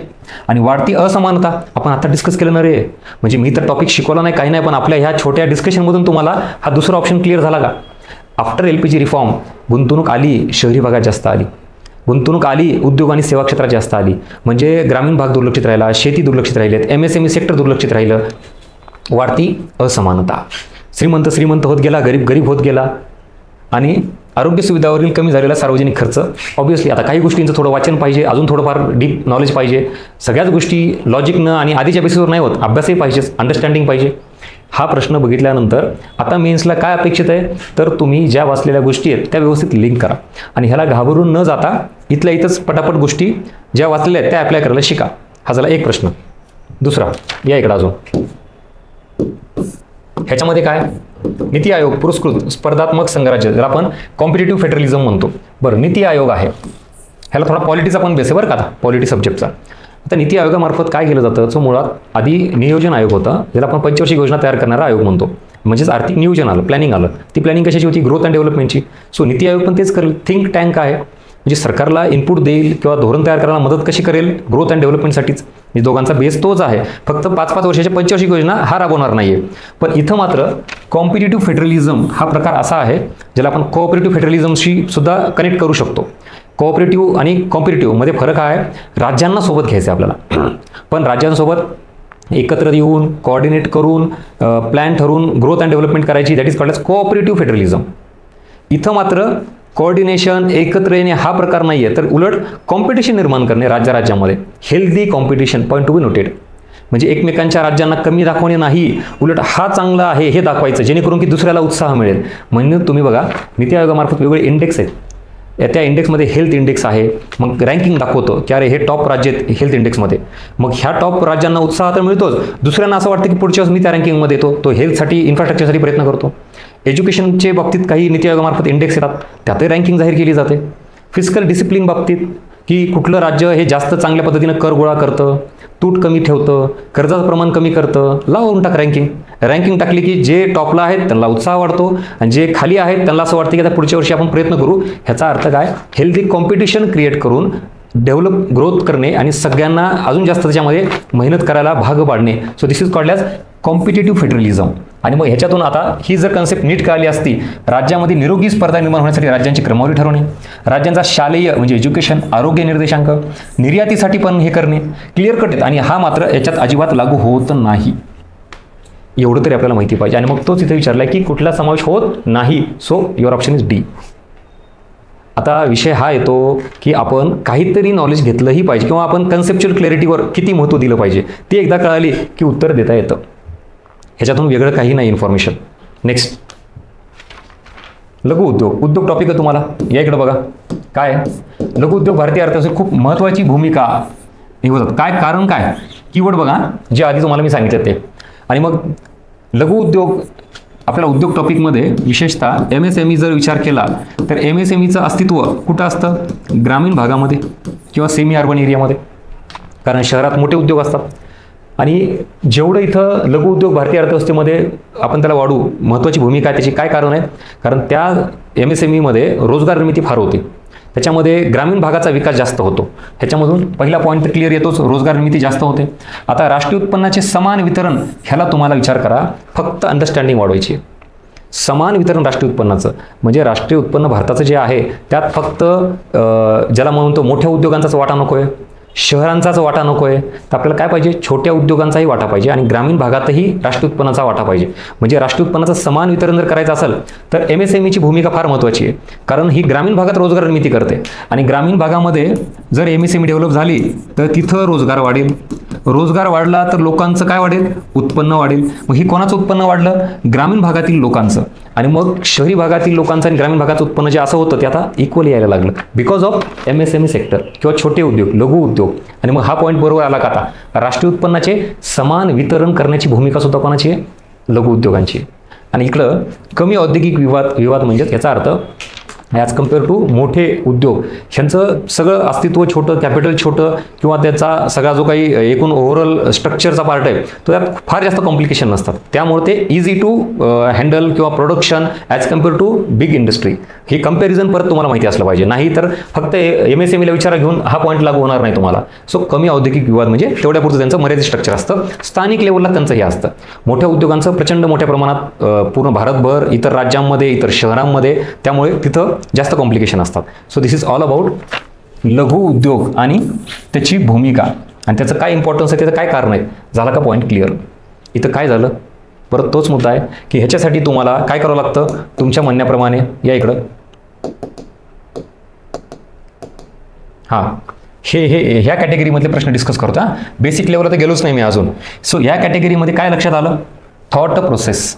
म्हणजे ह्याच्यासाठी तुम्ही आता खूप जास्त इन्फॉर्मेशन नका घेऊ. सर मग ह्यासाठी मी काय वाचू? तुम्ही तिथंच विचार करा, जे आधी सोर्स वाचले त्यात तुम्हाला इथं काय येतं आहे? मूल्यमापन, अपयश, अडचणी, समस्या, हे कारणे, हे सगळे पॉईंट जे आपण आता इथं बघतोय. हां, आणि मग आता हे प्रश्न असे बघितल्यानंतर तिथं पुढच्या तुमच्या परीक्षेमध्ये असाच एरिया असणार आहे. फक्त तुम्हाला ते नीट वाचायचं, नीट समजून घ्यायचं आहे, क्लिअर कट. आणि मग वरील सर्व क्लिअर कट याचं उत्तर निघतं. नेक्स्ट हा प्रश्न मला सांगा, ह्याला कशाला तुम्हाला मेन्स लागते? अरे फिलिप्स वक्ररेषा. आणि मग आता हा प्रश्न जर चुकत असेल तर त्याला आयोग जबाबदार नाही आहे. आता आपला अभ्यास कमी आहे. अरे लॅफर वक्ररेषा, फिलिप्स वक्ररेषा, लॉरेन्झ वक्ररेषा. Laffer curve, Phillips curve, Lorenz curve केलेले आहेत ना 3. तिन्हीपैकी एक विचारला आहे, कुठला? Phillips curve. मग आता फिलिप्स कर्व कशा संबंधित आहे हे जर आपल्याला सांगता येत नसेल तर मग आता परत प्रॉब्लेम आपला येतो की आपण, मी म्हणून आउट ऑफ बॉक्स प्रश्नातला एरिया करायचा का, जर हा प्रश्न चुकत असेल तर. नाही सर मी अजून खूप काहीतरी वेगळं वाचतो, अजून चांगलं मला मेन्सला पास व्हायचं आहे, ते नंतर आधी हे तर कर. ह्या अशा ऑप्शनमधून त्यातही परत इथं काही नाही वाटत. एक्झाम हॉलमध्ये साध्या गोष्टीसुद्धा चुकतात. साध्या गोष्टीत अजिबात चुकता कामा नये. म्हणजे इथं फिलिप्स कर्व. तुमच्यापैकी किती जणांना आहे मला सांगा बरं. मी जर प्रश्न विचारला लॅफर कर्व, फिलिप्स कर्व, तर आत्ताच इथं हे केलं. हा फिलिप्स आणि लॉरेन्झ कर्व, ह्या तिन्ही कर्वबद्दल कशाबद्दल आहे पटकन मेन्शन करा. जर मेन्सला आहेत ना आपण, एक तर इथंच केला, उरले 2. लॉरेन्झ कर्व कशा संबंधित आहे? टाका उत्तर. लॅफर कर्व कशा संबंधित आहे? आणि फक्त कीवर्ड नाही टाकायचा, कुठल्या 2 घटकांचा कशाचा तो संबंध आहे, कशाचं विश्लेषण करतं.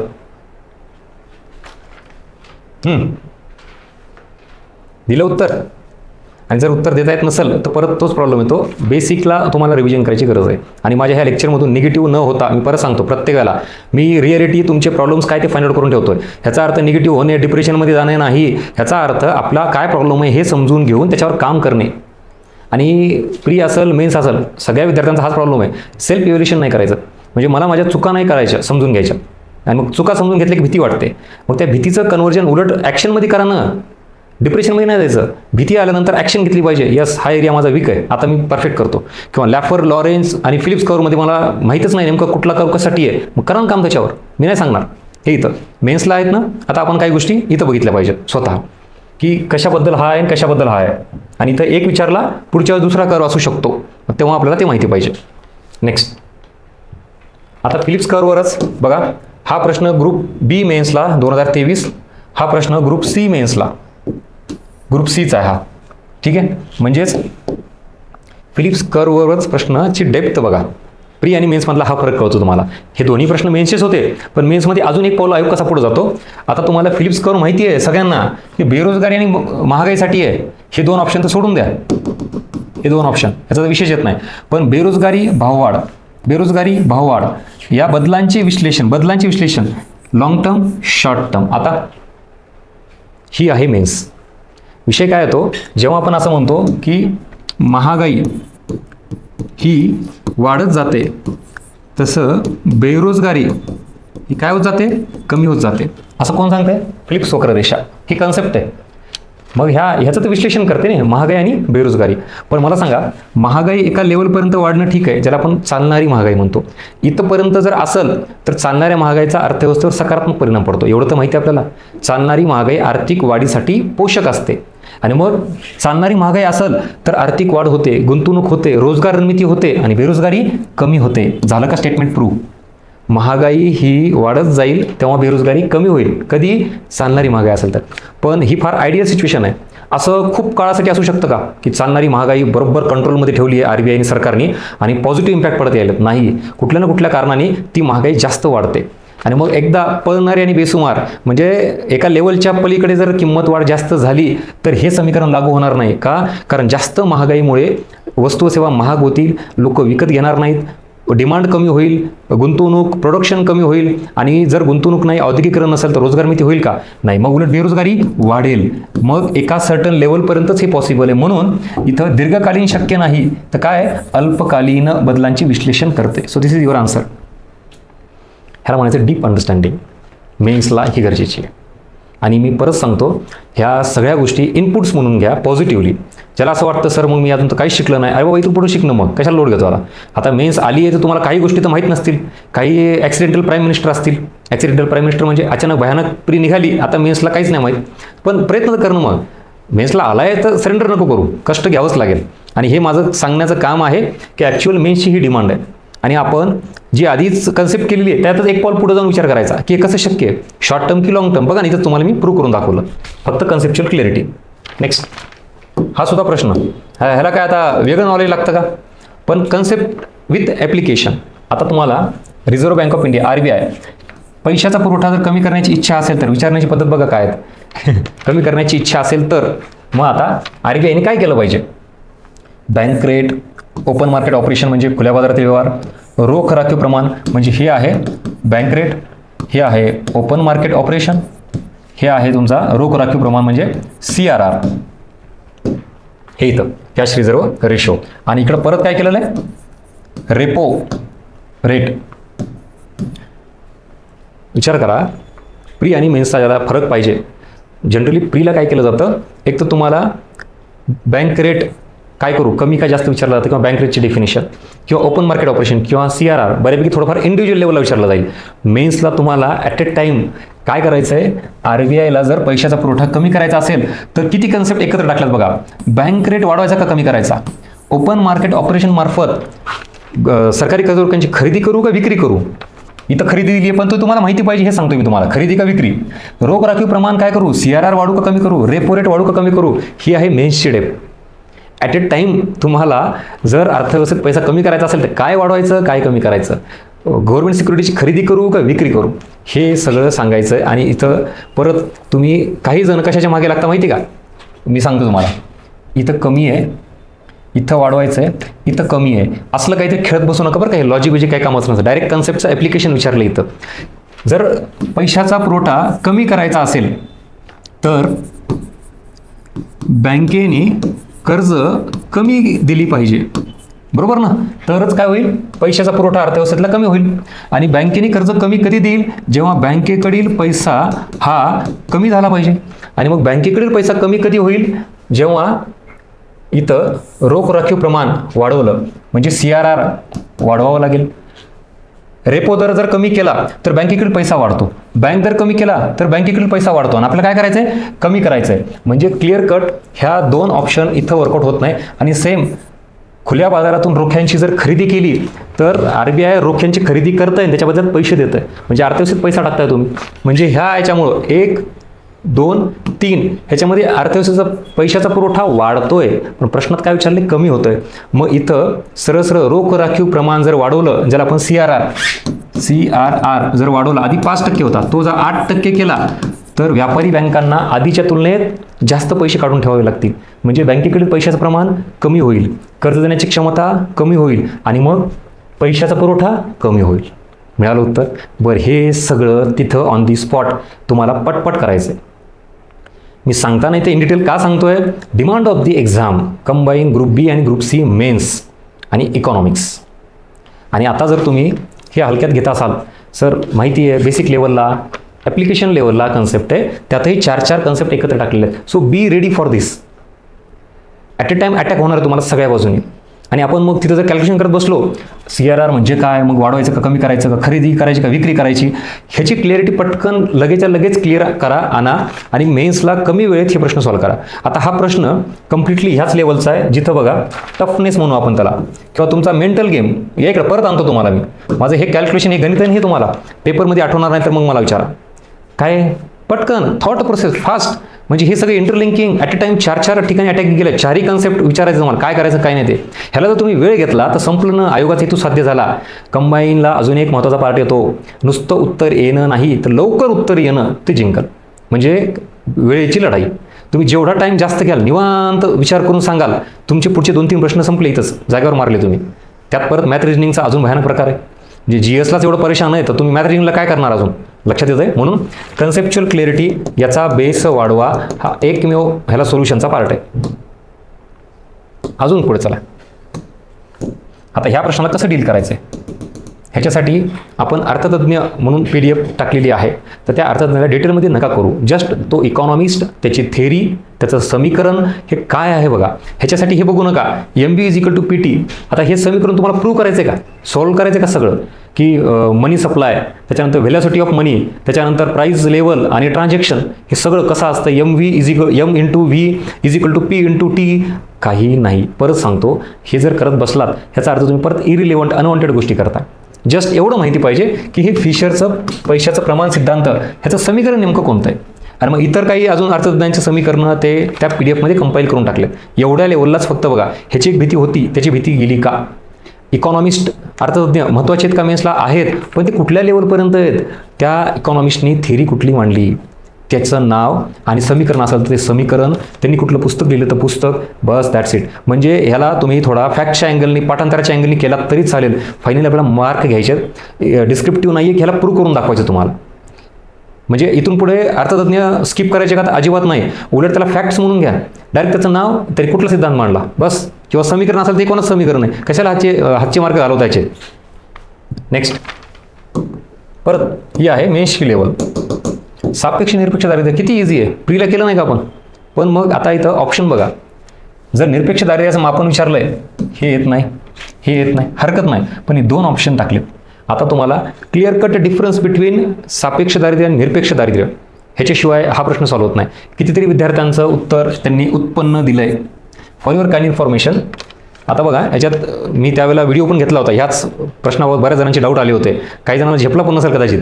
हे जे नाही, हे उत्पन्न हे दोघांनाही लागू होतं, सापेक्षला पण निरपेक्षला पण.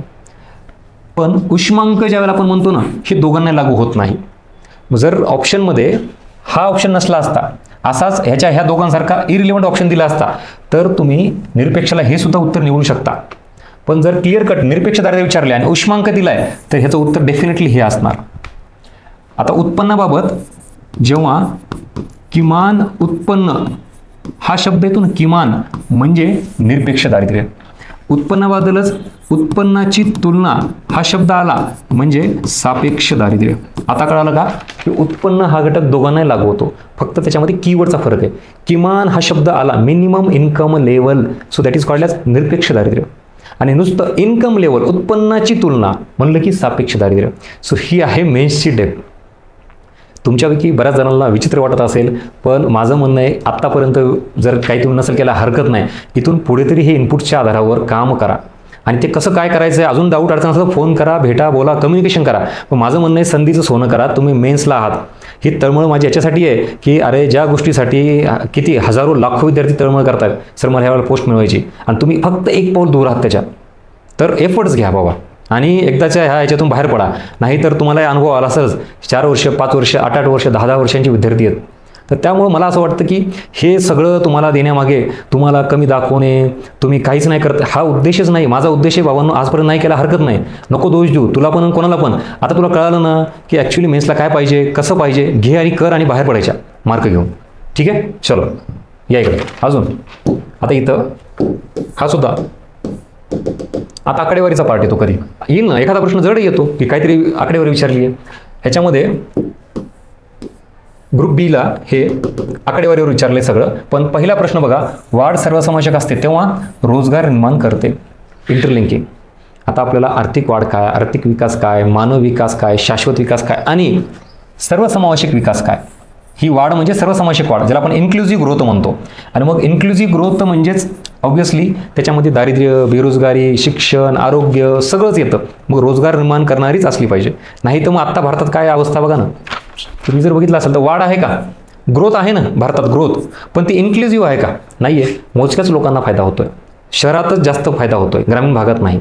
उद्योगांना, मोठ्या उद्योगांनाच फायदा होतो, MSMEला नाही, शेतीला नाही. मग ही ग्रोथ आहे पण इन्क्लुझिव्ह आहे का, नाही. आणि जेव्हा इन्क्लुझिव्ह असेल ह्याचा अर्थ ग्रामीण भागात विकास झालेला असेल, छोट्या उद्योगांचा झालेला असेल, छोट्या शेतकऱ्यांपर्यंत पोहोचलेला असेल, रोजगार निर्मिती वाढलेली असेल, आणि मग तोच इथं पार्ट येतो. पुन्हा कन्सेप्च्युअल क्लॅरिटी. म्हणून किमान याच्यापैकी एक तरी प्रश्न तुम्ही शुअर एक वाक्य ते ठरवू शकता. म्हणजे इथं प्रत्येक वेळेला सगळंच यायला पाहिजे असं नाही आहे. काही इलिमिनेशन वापरा किंवा 4पैकी 2 पर्याय एलिमिनेट करू शकलात, मग राहिलं 2वर. एकतर कळालं की शुअर हे उत्तर बरोबर आहे, आणि मग त्याच्यानुसार थोडंफार काहीतरी निवड की शुअर आहे तर हे गेलं याच्यातून. वरीलपैकी कोणतेही नाही असं नाही, हे तर शुअर आहे. झालं ना, 2 ऑप्शन जागेवर एलिमिनेट केले तुम्ही. का? कारण एक विधान तुम्हाला माहिती आहे कन्सेप्टच्या आधारावर. अशी पण काही गोष्ट येऊ शकते. कशाला हात वर करायची डायरेक्टली? तुमचे बरोबर उत्तर येण्याची शक्यता वाढली ना 50%. परत बाजार निर्मितीनुसार निव्वळ मूल्य वर्धित. आता आपण GDP, GNP, NDP, NNP करतो हे सगळं, पण इथं ॲक्च्युली प्रश्न काय? NVA, GVA आणि NVA, gross value added. GVA gross value added आणि net value added. Gross domestic product, net domestic product. Gross national product, net national product. Gross value added, net value added. सगळीकडे net, निव्वळ हा शब्द आला की आपल्याला माहिती आहे depreciation is a part of net income, आणि मग त्यातून ते आपल्याला मायनस करावं लागतं, घसारा विचारात घ्यावा लागतो. ह्या एका बेसिक कन्सेप्टच्या आधारावर या प्रश्नाचे उत्तर देता येतं. So your answer is first. बाकी याच्यामध्ये तसं कुठं नाही. कन्सेप्टचा परत इथं आधार. नेक्स्ट बघा, आता हे सगळं इथपर्यंत जे आलंय त्याच्या मागे उद्देश हा आहे की तुम्हाला मेन्स कळावी, बाकी काही नाही. आणि आपण तुम्ही ज्या प्लॅटफॉर्मला जॉईन झालात त्याच्यातले प्रश्न टेस्ट सिरीजचे हे असेच असतील की तुम्हाला जास्तीत जास्त थॉट प्रोसेस डेव्हलप करता येईल. म्हणजे मी टेस्ट सिरीजमधून तुम्हाला अजून वरच्या लेवलला कसं नेता येईल यासाठी मी जाणीवपूर्वक प्रयत्न करतोय. त्याच्या आधी तुम्हाला आयोगाचा सगळा एरिया दाखवला पाहिजे म्हणून दाखवतोय. अवमूल्यन म्हणजे चलनाचे विनिमय मूल्य किंवा इतर देशांच्या चलनाच्या तुलनेत त्याची खरेदी शक्ती कमी करणे. परत बेसिक कन्सेप्च्युअल क्लॅरिटी इथं या. म्हणजे हे जर तुम्हाला माहीत नसेल, ह्याच्यात आपण काय दिलंय? Definition, concept, clarity. हे माहीत नसेल तर ते विधान येणार नाही. हां, अवमूल्यन म्हणजे काय ही डेफिनेशन आहे. आणि आता ॲप्लिकेशन, अवमूल्यनाचा मोठा फायदा आयात वाढते का निर्यात वाढते ह्याचं ॲप्लिकेशन. हे आपण प्री लेवलला बघितलेलं ना. ह्याला वेगळं काय तर पूर्ण कन्सेप्ट नीट माहिती असणे आणि त्याचं ॲप्लिकेशन. मग मी ते सांगितलं त्याचे परिणाम, आयात वाढते का निर्यात वाढते. जर आपल्याला हे माहीत नसेल तर मग आता आयोगाला दोष देऊन काय फायदा आहे. हा जो एरिया आहे तुमचा डार्क आहे, वाटतंय सर माझा राहिला, करून घ्या. डिव्हॅल्युएशन ऑफ रुपी काय? मी रुपया घसरणे, रुपया वधारणे म्हणत नाही. रुपयाचं अवमूल्यन वेगळं, रुपया घसरणे वेगळं, इथपर्यंत माहिती पाहिजे आपल्याला आता. आणि त्यातलं काय? रुपयाचं अवमूल्यन विचारलं. सो जनरली अवमूल्यन हे कोण करत असतं? गव्हर्नमेंट करत असतं. रुपयाची किंमत, मूल्य स्वतःहून कमी करत असतं, जे इथं पहिलं स्टेटमेंट बरोबर आहे. आता रुपयाचं अवमूल्यन केल्यामुळं गव्हर्नमेंट जर करत असेल तर गव्हर्नमेंटला काय वाटलं पाहिजे? निर्यात वाढली पाहिजे आणि आयात कमी झाली पाहिजे. पण इथं म्हटलंय की आयात वाढते, अजिबात नाही. ह्यासाठी गव्हर्नमेंट रुपयाचं अवमूल्यन करेल का? स्वतःहून अवमूल्यन करतं आणि स्वतःहून आयात वाढून घेईल का? अजिबात नाही. कन्सेप्च्युअल क्लॅरिटी, प्रश्न सॉल्व. विदेशी व्यापाराची भूमिका. ठीक आहे, परकीय व्यापार हा नेमका काय असतो आणि त्याची भूमिका काय? आता हे असे भरपूर प्रश्न आहेत डिस्कस करण्यासाठी. आपण मोजके अजून घेऊ जे तुम्हाला. हां, इथं पण हाही प्रश्न अजिबात अवघड नाही. नीट बघा. पायाभूत सुविधांच्या विकासासाठी पुरेशा प्रमाणात निधी व्यवस्थापन करण्यासाठी सरकारने खालील संकल्पना विकसित केलेली आहे. आता जर निधी उभा करायचा असेल तर हा सुद्धा पर्याय चुकीचा नाही आहे. फॉर युअर काइंड इन्फॉर्मेशन, तुमच्यापैकी बरेच जण ते उत्तर दिलंही असेल. तर इथं हे येत नाही स्मार्ट शहर, कारण ह्याच्यातून ही एक गव्हर्नमेंट स्कीम आहे किंवा इथंही गव्हर्नमेंट स्कीम आहे, इथं ॲक्च्युली सरकार खर्च करतं. पण ह्या 2 पर्यायाला नीट बघितलात तर सार्वजनिक क्षेत्रातील उपक्रमांची ह्याला डिसइन्व्हेस्टमेंट म्हणतात. सो डिसइन्व्हेस्टमेंटचा मेन पर्पज हा इन्फ्रास्ट्रक्चर डेव्हलपमेंट करणे नाही, तर सरकारला इन्कम जनरेट करणे किंवा कमी महत्त्वाच्या उद्योगातून सरकारची अडकलेली गुंतवणूक काढून घेणे. त्यात जर तुम्ही PPP मॉडेल जर नीट बघितलात तर ह्याचा डायरेक्टली संबंध पायाभूत सुविधाशी येतो. म्हणजे इथंपर्यंत मेन्सला तुम्हाला हे माहिती पाहिजे. ॲक्च्युली हा सुद्धा पर्याय ह्याला लागू होतो का? होतो, पण स्पेसिफिकली इन्फ्रास्ट्रक्चर बाबत एक पर्याय उपलब्ध आहे ना तुम्हाला. सो तो पर्याय तुम्हाला निवडावा लागेल. जर हा पर्याय नसला तर कदाचित हा निवडायला चान्स आहे आपल्याला. पण ह्याच्या आधी पण एक बघितलं का आताच, सापेक्ष आणि निरपेक्षचं. निरपेक्ष संदर्भात 2 पर्याय लागू होणारे होते, पण जर एक पर्याय कम्प्लिटली लागू होणारा असेल तर तो निवडायचा. त्याच्यामुळे कन्फ्युजन इथं जर असेल तर आता कीवर्ड पकडायचा प्रश्नामधला आणि उत्तर देऊन टाकायचं. PPP model, public private partnership. हा सुद्धा प्रश्न तुम्हाला किती डीप थिंकिंग करायला लावणार आहे. जेव्हा लोक सरकारी कर्जाची सदस्यता घेतात तेव्हा उपभोगाची प्रवृत्ती रोखली जाते. सरकारने कर्ज उभारणी केली, मी गव्हर्नमेंट आहे, मी कर्ज उभारणी केली. आता अर्थव्यवस्थेत देशांतर्गत कर्ज जर घेतलं तर ऑब्व्हियसली लोकांकडील पैशाचं प्रमाण कमी होईल. म्हणजे इथं ह्याच्यात उपभोगाची प्रवृत्ती रोखली जाईल. ह्याला अर्थ तुम्ही नीट घेणं अपेक्षित आहे. सरकारने देशांतर्गत कर्ज उभारणी केलेली आहे. दुसरा महत्त्वाचा पॉईंट, सार्वजनिक कर्जामुळे म्हणजे सरकारने कर्ज घेतलं तर श्रीमंत होतात आणि गरीब होतात का? तर असा काही प्रकार नाही.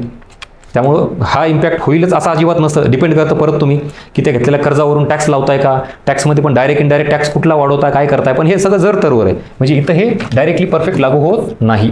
विचार करा, इथं सुद्धा थॉट प्रोसेसच येते तुमची. सार्वजनिक वित्त टॉपिक क्लिअर असणे गरजेचं आहे.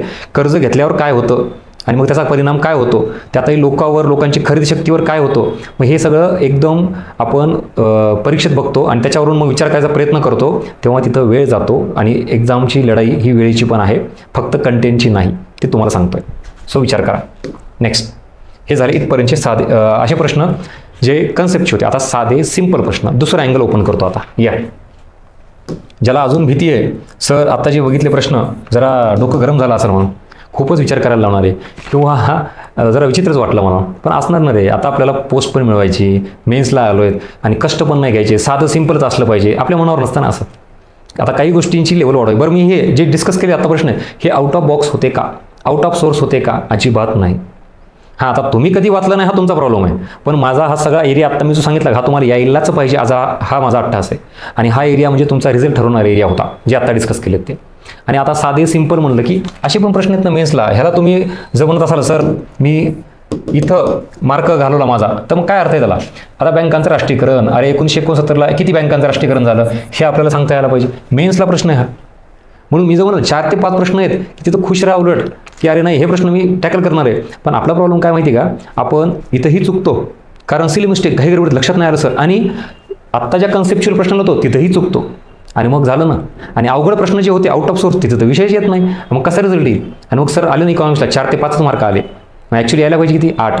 मग तुम्ही 3 ते 4 मार्कांनी मागे आहेत मेन्सला आणि पॉईंटने रिझल्ट जातोय. कशामुळं, हे असल्या कारणामुळे. हे प्रश्न काय बघा, प्रीचा म्हणायचा याला. परत सेम, अरे वित्त आयोगाबद्दल माझे जुने व्हिडिओ बघा, आवर्जून लेक्चर्स रील टाकलेली मी 4-5 वर्षापासून सांगतोय, 4-5 वर्षापासून. त्या कंबाईन मेन्सला अरे बाबांनो तुम्हाला वित्त आयोगाचे अध्यक्ष आहेत म्हणजे आहेत, शुअर आहेत. मग जर ही गरज असेल तर विद्यार्थी म्हणून आपलं काय काम आहे, 16च्या 16 वित्त आयोगाचे अध्यक्ष पाठवायचे. म्हणजे पहिल्या वित्त आयोगाचे, दुसऱ्या तिसऱ्या परीक्षेची डिमांड आहे ना. पण तुमच्यापैकी आत्ताही सांगा बरं प्रामाणिकपणे, चला मला मेन्शन करा किती जणांना 16च्या 16 वित्त आयोगाचे अध्यक्ष पाठवत. मी 16व्या म्हणत नाहीत, पूर्ण वित्त आयोगाचे, त्यातही रँडमली. असं नका सांगू पहिले 3-4 सांगतात, शेवटचे 3-4 सांगतात आणि मधले काय नाही, मधल्या आयोगाने विचारले नाही पाहिजे किंवा विचारत नाही, कोणी सांगितलं तुला. आपलं काम आहे जर पोस्ट मिळवायची असेल तर ॲज अ स्टुडंट म्हणून रिस्पॉन्सिबिलिटी आहे 16च्या 16 वित्त आयोगाचे अध्यक्ष पाठवायचे.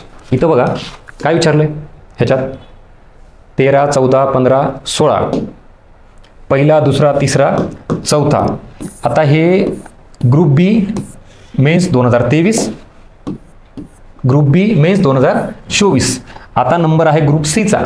या आता ह्या परीक्षेमध्ये आणि मग मला आवर्जून भेटा. बरं, आता हे पहिले 4 आणि शेवटचे 4 विचारले आणि जर मधले विचारले तर आपण म्हणतो नाही सर बघू, मग रिस्क घ्यायची का, मग आयुष्याचा जुगार खेळायला लावलं का आपण इथं. बरं, काही गोष्टी क्लिअर कट आयोगाने हिंट दिल्यात त्या तरी करा. नको तो डेटा इरिलेव्हंट सोडून द्या, पण हा तर रिलेव्हंट डेटा आहे. म्हणजे वित्त आयोगाचे अध्यक्ष तुम्ही करा. असे स्ट्रॉंग इनपुट्स जर आपल्याला भेटले असतील अगोदर तर पुढची म्हणजे ह्याच्या आधीचे जे काही मेन्स होते तुमचे अपयश ते टळले असतील सगळे.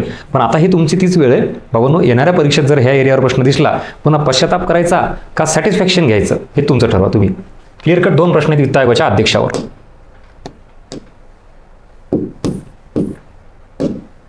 हां, हे पण आता हे परत पॉलिटीचा अँगल म्हणा, वॉटेवर, नियोजन आयोग, राष्ट्रीय विकास परिषद, वित्त आयोग. आता त्याच्यात आयोगाने ऑप्शनमध्ये दोन्ही आहेत म्हणून ते कॅन्सल करून टाकला, पण सोडून द्या. आपला सरळ ज्या काही यंत्रणा आहेत, संस्था आहेत, त्यांचे अध्यक्ष आणि सदस्य. साधा सिंपल प्रश्न.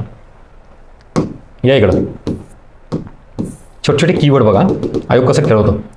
हे आहे MDG SDG, शाश्वत विकास. तुमच्यापैकी परत किती जणांना MDG आणि SDG पाठ नाही आहेत, त्यांनी तिकडे जा, नाहीतर मग पुन्हा पश्चाताप. हे शाश्वत विकासाची ध्येय म्हणजे SDG, सस्टेनेबल डेव्हलपमेंट एम्स. सर्व स्वरूपातील दारिद्र्य दूर करणे, फक्त जमिनीवरचे जीवन, लिंग समभाव ध्येयासाठी फक्त जमिनीवरचे नाही तर पाण्याखालचे सुद्धा जीवन आहे. आणि मग MDG SDG नुसते पाठ असून चालत नाही, अशा कीवर्डमुळे उत्तर परत चुकू शकतं. ह्याला तयार. हा सगळा एरिया साधा सिंपल आहे, जे की अजिबात चुकता कामा नाही. आणि असे प्रश्न बघून हे घ्या परत प्रश्न अजून. हे ग्रुप बी मेन्स 2023, ग्रुप बी मेन्स 2023, एकाच ह्याच्यामध्ये 2. हा परत जोड्या लावामध्ये. मग हे एरिया सोडून आपण नको ते काय करत बसतो. ह्याच्यावरून तुम्हाला आता थोडं बरं वाटतं का, कॉन्फिडन्स, अरे नाही हे वाचलेलंच आहे, हे माहितीच आहे, पण आता परफेक्शन आणायचं. म्हणजे आधीचा एरिया जरा थोडा थॉट प्रोसेस डेव्हलप करणार होता, थिंकिंग प्रोसेस. हा मात्र ॲज इट इज आहे ना, फक्त परफेक्शन नसल्यामुळे आपला प्रॉब्लेम आहे हा सगळ्या प्रश्नांचा एरिया. हे पतमानांकनचं ठीक आहे समजा, हा एक थोडा वेगळा. इथं पण आकडेवारी आली पंचवार्षिक योजनेसंदर्भात. हा परत प्रश्न बघा आता काय, IMF, वर्ल्ड बँक आणि WTO अशा 3 आंतरराष्ट्रीय संघटना आहेत. आता आपण आंतरराष्ट्रीय नाणेनिधी म्हणजे IMF बाबतीत हे सगळे स्टेटमेंट वाचले. माझं म्हणणं ठीक आहे, तुम्हाला कन्फ्युजन आहे सर, हे पण माहीत नाही, हे पण माहीत नाही, हे माहीत नाही, काय नाही. हा बघा ना, गरीब देशांना पुनर्रचना आणि विकासासाठी सहाय्य करणे. आणि आपल्याला इथं IMF बद्दल अयोग्य विधान विचारलं आहे. म्हणजे ज्याला फक्त एवढंच माहिती IMF काय करते, वर्ल्ड बँक काय करते आणि WTO.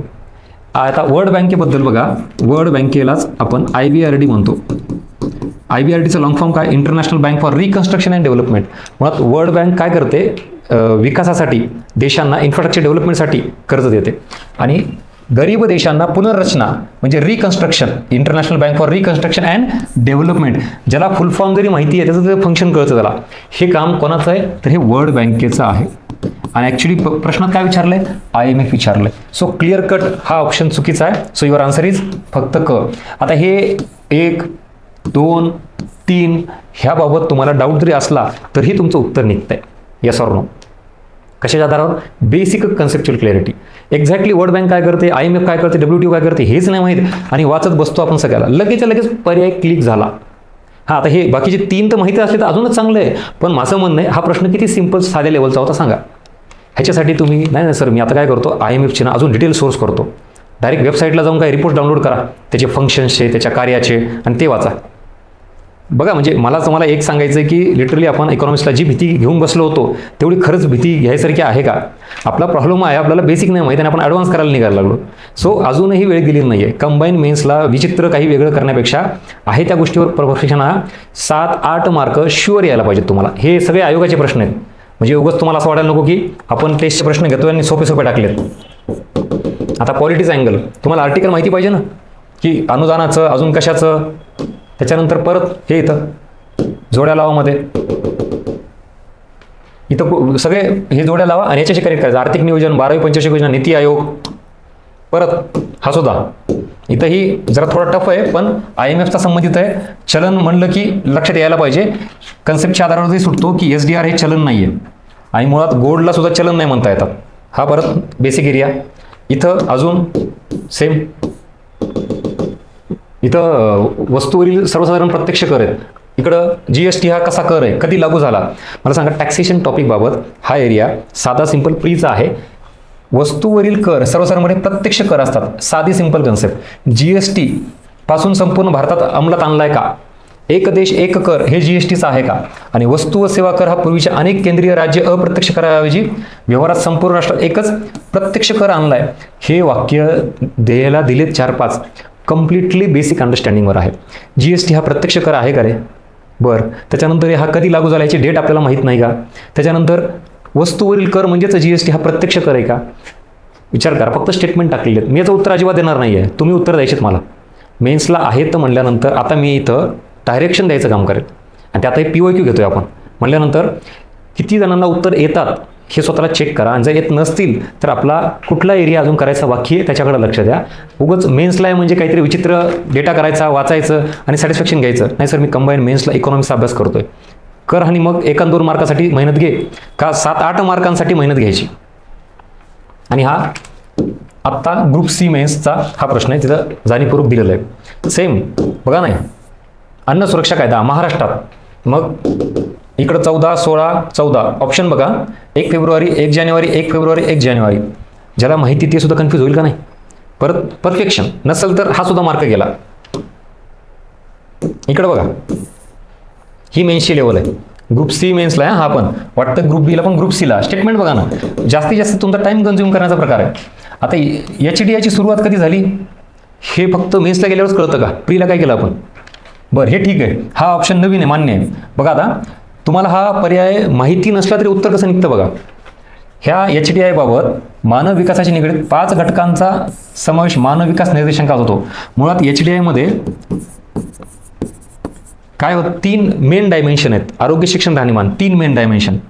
ठीक आहे. त्याच्यामध्ये ह्याच्यात एक सब पॉईंट आहेत, ह्याच्यात 2 सब पॉईंट आहेत, ह्याच्यात एक सब पॉईंट आहेत. म्हणजे हा एक, हा दुसरा, हा तिसरा आणि हा चौथा, हा सब पॉईंट. आणि मेन डायमेन्शन 3. इथं 5 घटक म्हणलेत. मेन डायमेन्शन पकडले तरी 5 होत नाहीत, फक्त सब पॉईंट पकडले तरी 5 होत नाहीत, 4च होतात. आणि ह्या दोघांची बेरीज केली तरी 5 होत नाहीत. म्हणजे हे विधान कम्प्लिटली चुकीचं आहे. आता आपल्याला हा प्रश्न काय येत नाही, मुळात ह्या लेवलला तयार नाहीत आपण. पटकन HDIचे निकष किती आहेत, ज्याला आपण डायमेन्शन म्हणतो, त्या डायमेन्शनमध्ये पण काय इंडिकेटर्स. पण इथं ना डायमेन्शन आहे ना इंडिकेटर्स आहे. इथं काय विचारलं आहे तुम्ही इथं इंग्लिशमध्ये बघू शकता. याच्यावर हा पर्याय 5 फॅक्टर्स. 5 फॅक्टर्स म्हणजे तुम्हाला डायमेन्शन जरी म्हणलं तरी येत नाही आकडा, इंडिकेटर्स म्हणलं तरी येत नाही, आणि एकत्र करून म्हणलं तरी 5 येत नाही कुठल्याही अँगलनी. याचं 5 येत नाही म्हणल्यावर हा गेला C. आणि क्लिअर कट कुठले विधान बरोबर आहे तर C वाला इथं एक आहे, हा कटला, कारण इथं C आहे. आपल्याला बरोबर विचारले, इथं C आहे, हे कटला.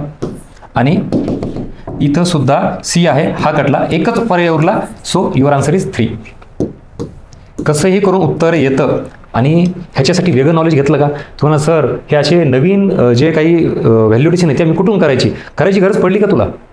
डायरेक्ट उत्तर काढलं ना कशाच्या, आधीच्याच नॉलेजवर, आधीच्याच कन्सेप्टवर, आधीच्याच फॅक्ट्सवर. मला हेच सांगायचं. किती जणांना तुमच्याकडून मेसेज पोहोचतो आय डोंट नो, पण मला तरी असं वाटतं की ह्याच्यातून एक सोल्युशन मिळालं तुम्हाला, की मेन्सला फक्त आपला अप्रोच आणि डेप्थ वाढवणे, कन्सेप्ट क्लिअर नसेल तर क्लिअर करणे एवढंच, इन्फॉर्मेशन वाढवणे, सोर्स वाढवणे हे त्याला सोल्युशन नाही. आणि इथंपर्यंत आवर्जून परत एकदा काय कळालं हे समजलं का? मला तुम्हाला जे समजून सांगायचं आहे कंबाईन मेन्सबाबत बऱ्याच जणांचे मला फोन आणि मेसेज होते. सोल्युशनच्या अँगलने मी सांगायचा प्रयत्न करतो, तुमच्यापर्यंत पोहोचतंय का सांगा. आणि काय काय गोष्टी कळाल्यात ह्या एका ब्लँक पेजवर लिहा, आवर्जून मला पाठवा, म्हणजे आपल्याला कम्युनिकेशन करता येईल. आणि इथं सुद्धा कमेंट मध्ये मेन्शन करा कंबाईन मेन्सबाबत ग्रुप बी आणि ग्रुप सी, त्यात इकॉनॉमिक्सबाबत थोडी तरी क्लॅरिटी आली का. मी म्हणत नाही की लगेच सगळं भारी झालं, एकदम जादूच झाली, असं नाही. पण आधी काय मानसिकता होती, बघण्याचा दृष्टिकोन होता, आणि आज या लेक्चरनंतर काय झाला मला नक्की मेन्शन करा. आणि जास्तीत जास्त तुमच्या फ्रेंड सर्कलमध्ये जे मेन्सचा अभ्यास करणारे आहेत ग्रुप बी आणि ग्रुप सी, त्यांच्याशी हे शेअर करा. कारण बरेच जण आमदारात आहेत, त्यांना उजेडात येऊ द्या. नको ती रील एंटरटेनमेंटची बिनाकामाची लगेच कशी शेअर करतो मित्रांना, तसं या व्हिडिओ बाबतीत मेन्सपर्यंत विद्यार्थ्यापर्यंत पोहोचवा. कदाचित एखादं वर्ष वाचेल. ठीक आहे, असो. या प्रश्नावर पण बऱ्याच गोष्टी कळाल्या असतील. आता हे असे बरेच आहेत. ठीक आहे, जे मला तुम्हाला मेसेज द्यायचा होता तो दिला आहे. हे साधे फॅक्ट आहेत. Yes, so this is all about PYQ analysis, PYQ trend, recent trend, depth and difficulty level of the combine mains. या सगळ्या गोष्टीबाबत क्लिअरिटी आली असेल. आणि जे सुरुवातीला इथं आपण सुरू केलं होतं, मी परत तुम्हाला घेऊन जातो. कुठली टेस्ट आहे आपली? कंबाईन मेन्सची. ही combine mains brainstorming test series. ह्याच्यासाठीचा हा जो होता ना, मुख्य परीक्षेच्या पॅटर्नचा विचार करून प्रश्नांचा दर्जा आणि काठीण्य पातळी, हे वाक्य उगच नाही टाकलं. ॲक्च्युअली मेन्सला मी डिकोड केलं आणि हा पेपर सेट करताना कम्प्लिटली मेन्सचे PYQ एकदा पूर्ण व्यवस्थित वाचतो. देन आफ्टरच मी क्वेश्चन फ्रेम करतो. कारण त्यात ते सगळे कीवर्ड जे आहेत ना, तुम्हाला हे इथं मी सांगितलेले आहेत, हे कीवर्ड हे जास्तीत जास्त वापरायचा प्रयत्न केलेला आहे, जेणेकरून तुम्हाला एक दिशा मिळेल, डायरेक्शन मिळेल की मेन्सला मी आता इथून पुढच्या कालावधीत काय केलं पाहिजे. म्हणजे आम्हाला सांगणं सोपं आहे की अरे तू मेन्सला इकॉनॉमिक्सला हे वाच ते वाच. माझं उलट आहे, मी तुम्हाला आता सोर्स वाढवायला सांगणार नाही, मी तुम्हाला तुमची लेवल वाढवायला प्रयत्न करेल, मदत करेल. ते तुमच्यावर आहे, तुम्ही किती घेणार, काय करणार. ते आहे त्याच कंटेंटकडे कसं बघायचं, आहे त्या कंटेंटमधूनच कशी डेप्थ वाढवायची, तिथूनच कसे वेगवेगळे पॉईंट आपल्याला समोर येतात. जसं की तुम्ही हे कीवर्ड्स बघितलात की कळतं की अरे हां ह्याच्यातून हे तेवढं ते विचार करता येतात ना. आणि PYQ बघितल्यानंतर एक कॉन्फिडन्स अजून यायला पाहिजे. जे आपण घाबरतो ना ह्या एरियाला, हे इथं ह्याचा तर विषयच नाही. बघा ना, काही प्रश्न असे साधे होते की एकदम ह्याला तर विषयच नाही, मी ह्याला घेतलं नाही. पण इथं सुद्धा अजूनही वेळ गेला नाही, प्रयत्न केलात तर डेफिनेटली हे मार्क येऊ शकतात आणि रिझल्ट इथंच ठरणार आहे. आणि जर तुम्ही इथं परत काम केलं आणि इथं कमी पडलात, रिझल्ट जाणार बरं का. ह्याचा अर्थ त्याला दुर्लक्ष नाही करायचं. साधे सिंपल प्रश्न किती बघितले की तुम्ही इमॅजिन नाही करू शकत की सर कंबाईन मेन्सला हा प्रश्न आहे का. म्हणून मी म्हटलं की इकडं तर लक्ष द्यायचंच आहे, थोडी लेवल इकडे वाढवा आणि ह्या दोघावरच रिझल्ट आहे. हे झाल्यानंतर जेव्हा हे 2 एरिया झाले, आता कुठं जायचं, मग व्हॅल्यू ॲडिशन अजून काय असेल ते तुम्ही इनपुट दिल ना. आता काही प्रश्न तुम्हाला असे असतील सेम आयोगासारखे नवीन एरिया, ते तुम्ही इकडचे कव्हर करू शकता. काही अर्थतज्ञ मी टाकलेले जाणीवपूर्वक की विद्यार्थी म्हणून तुम्हाला सगळं करणं शक्य नाही, तर मी टेस्ट सिरीज मार्फत तुम्हाला जास्तीत जास्त इनपुट देईल, डोंट वरी. पण तुम्ही ह्या दोन्हीवर जास्त कमांड आणा, रिझल्ट इथे ठरतो. सो अशा पद्धतीनं ही पूर्ण टेस्ट सिरीज आपली मेन्सची आपण फ्रेम केलेली आहे. ह्यातले सगळे पॉईंट इथं वैशिष्ट्य, तुम्हाला शेड्यूल किंवा कशावर काय काय दिलेलं आहे, टेलिग्राम टाकलेलं आहे, हा शेड्यूल आहे. सिरियसली घ्या. या 5 टेस्टमधून तुम्हाला खूप चांगल्या पद्धतीनं कंबाईन मेन्स ग्रुप बी आणि ग्रुप सी इकॉनॉमिक्स क्लिअर होऊन जाईल. आणि फायनली एक सगळ्यात महत्त्वाचा पॉझिटिव्ह पॉईंट सांगतो. ह्याच्या आधी कदाचित आपण मेन्स दिलेली असेल तर गायडन्स अवेलेबल नव्हतं, किंवा हा सगळा जो विचित्र प्रकरण आयोगाचा सिलेबस फार मोठा दिला आहे पण वेटेज फार छोटं दिलं आहे. मग त्याच्यावर किमान सोल्युशन तरी माहिती तुम्हाला. आता बऱ्याच मार्केटमध्ये बऱ्याच विद्यार्थ्यांनी ह्या बाबतीत असे आहेत की काही न करता फेस केलेले आहेत, पण तुम्हाला आत्ता किमान गायडन्स तरी अवेलेबल आहे. काय करायचं हे तरी कळालं, काय नाही करायचं.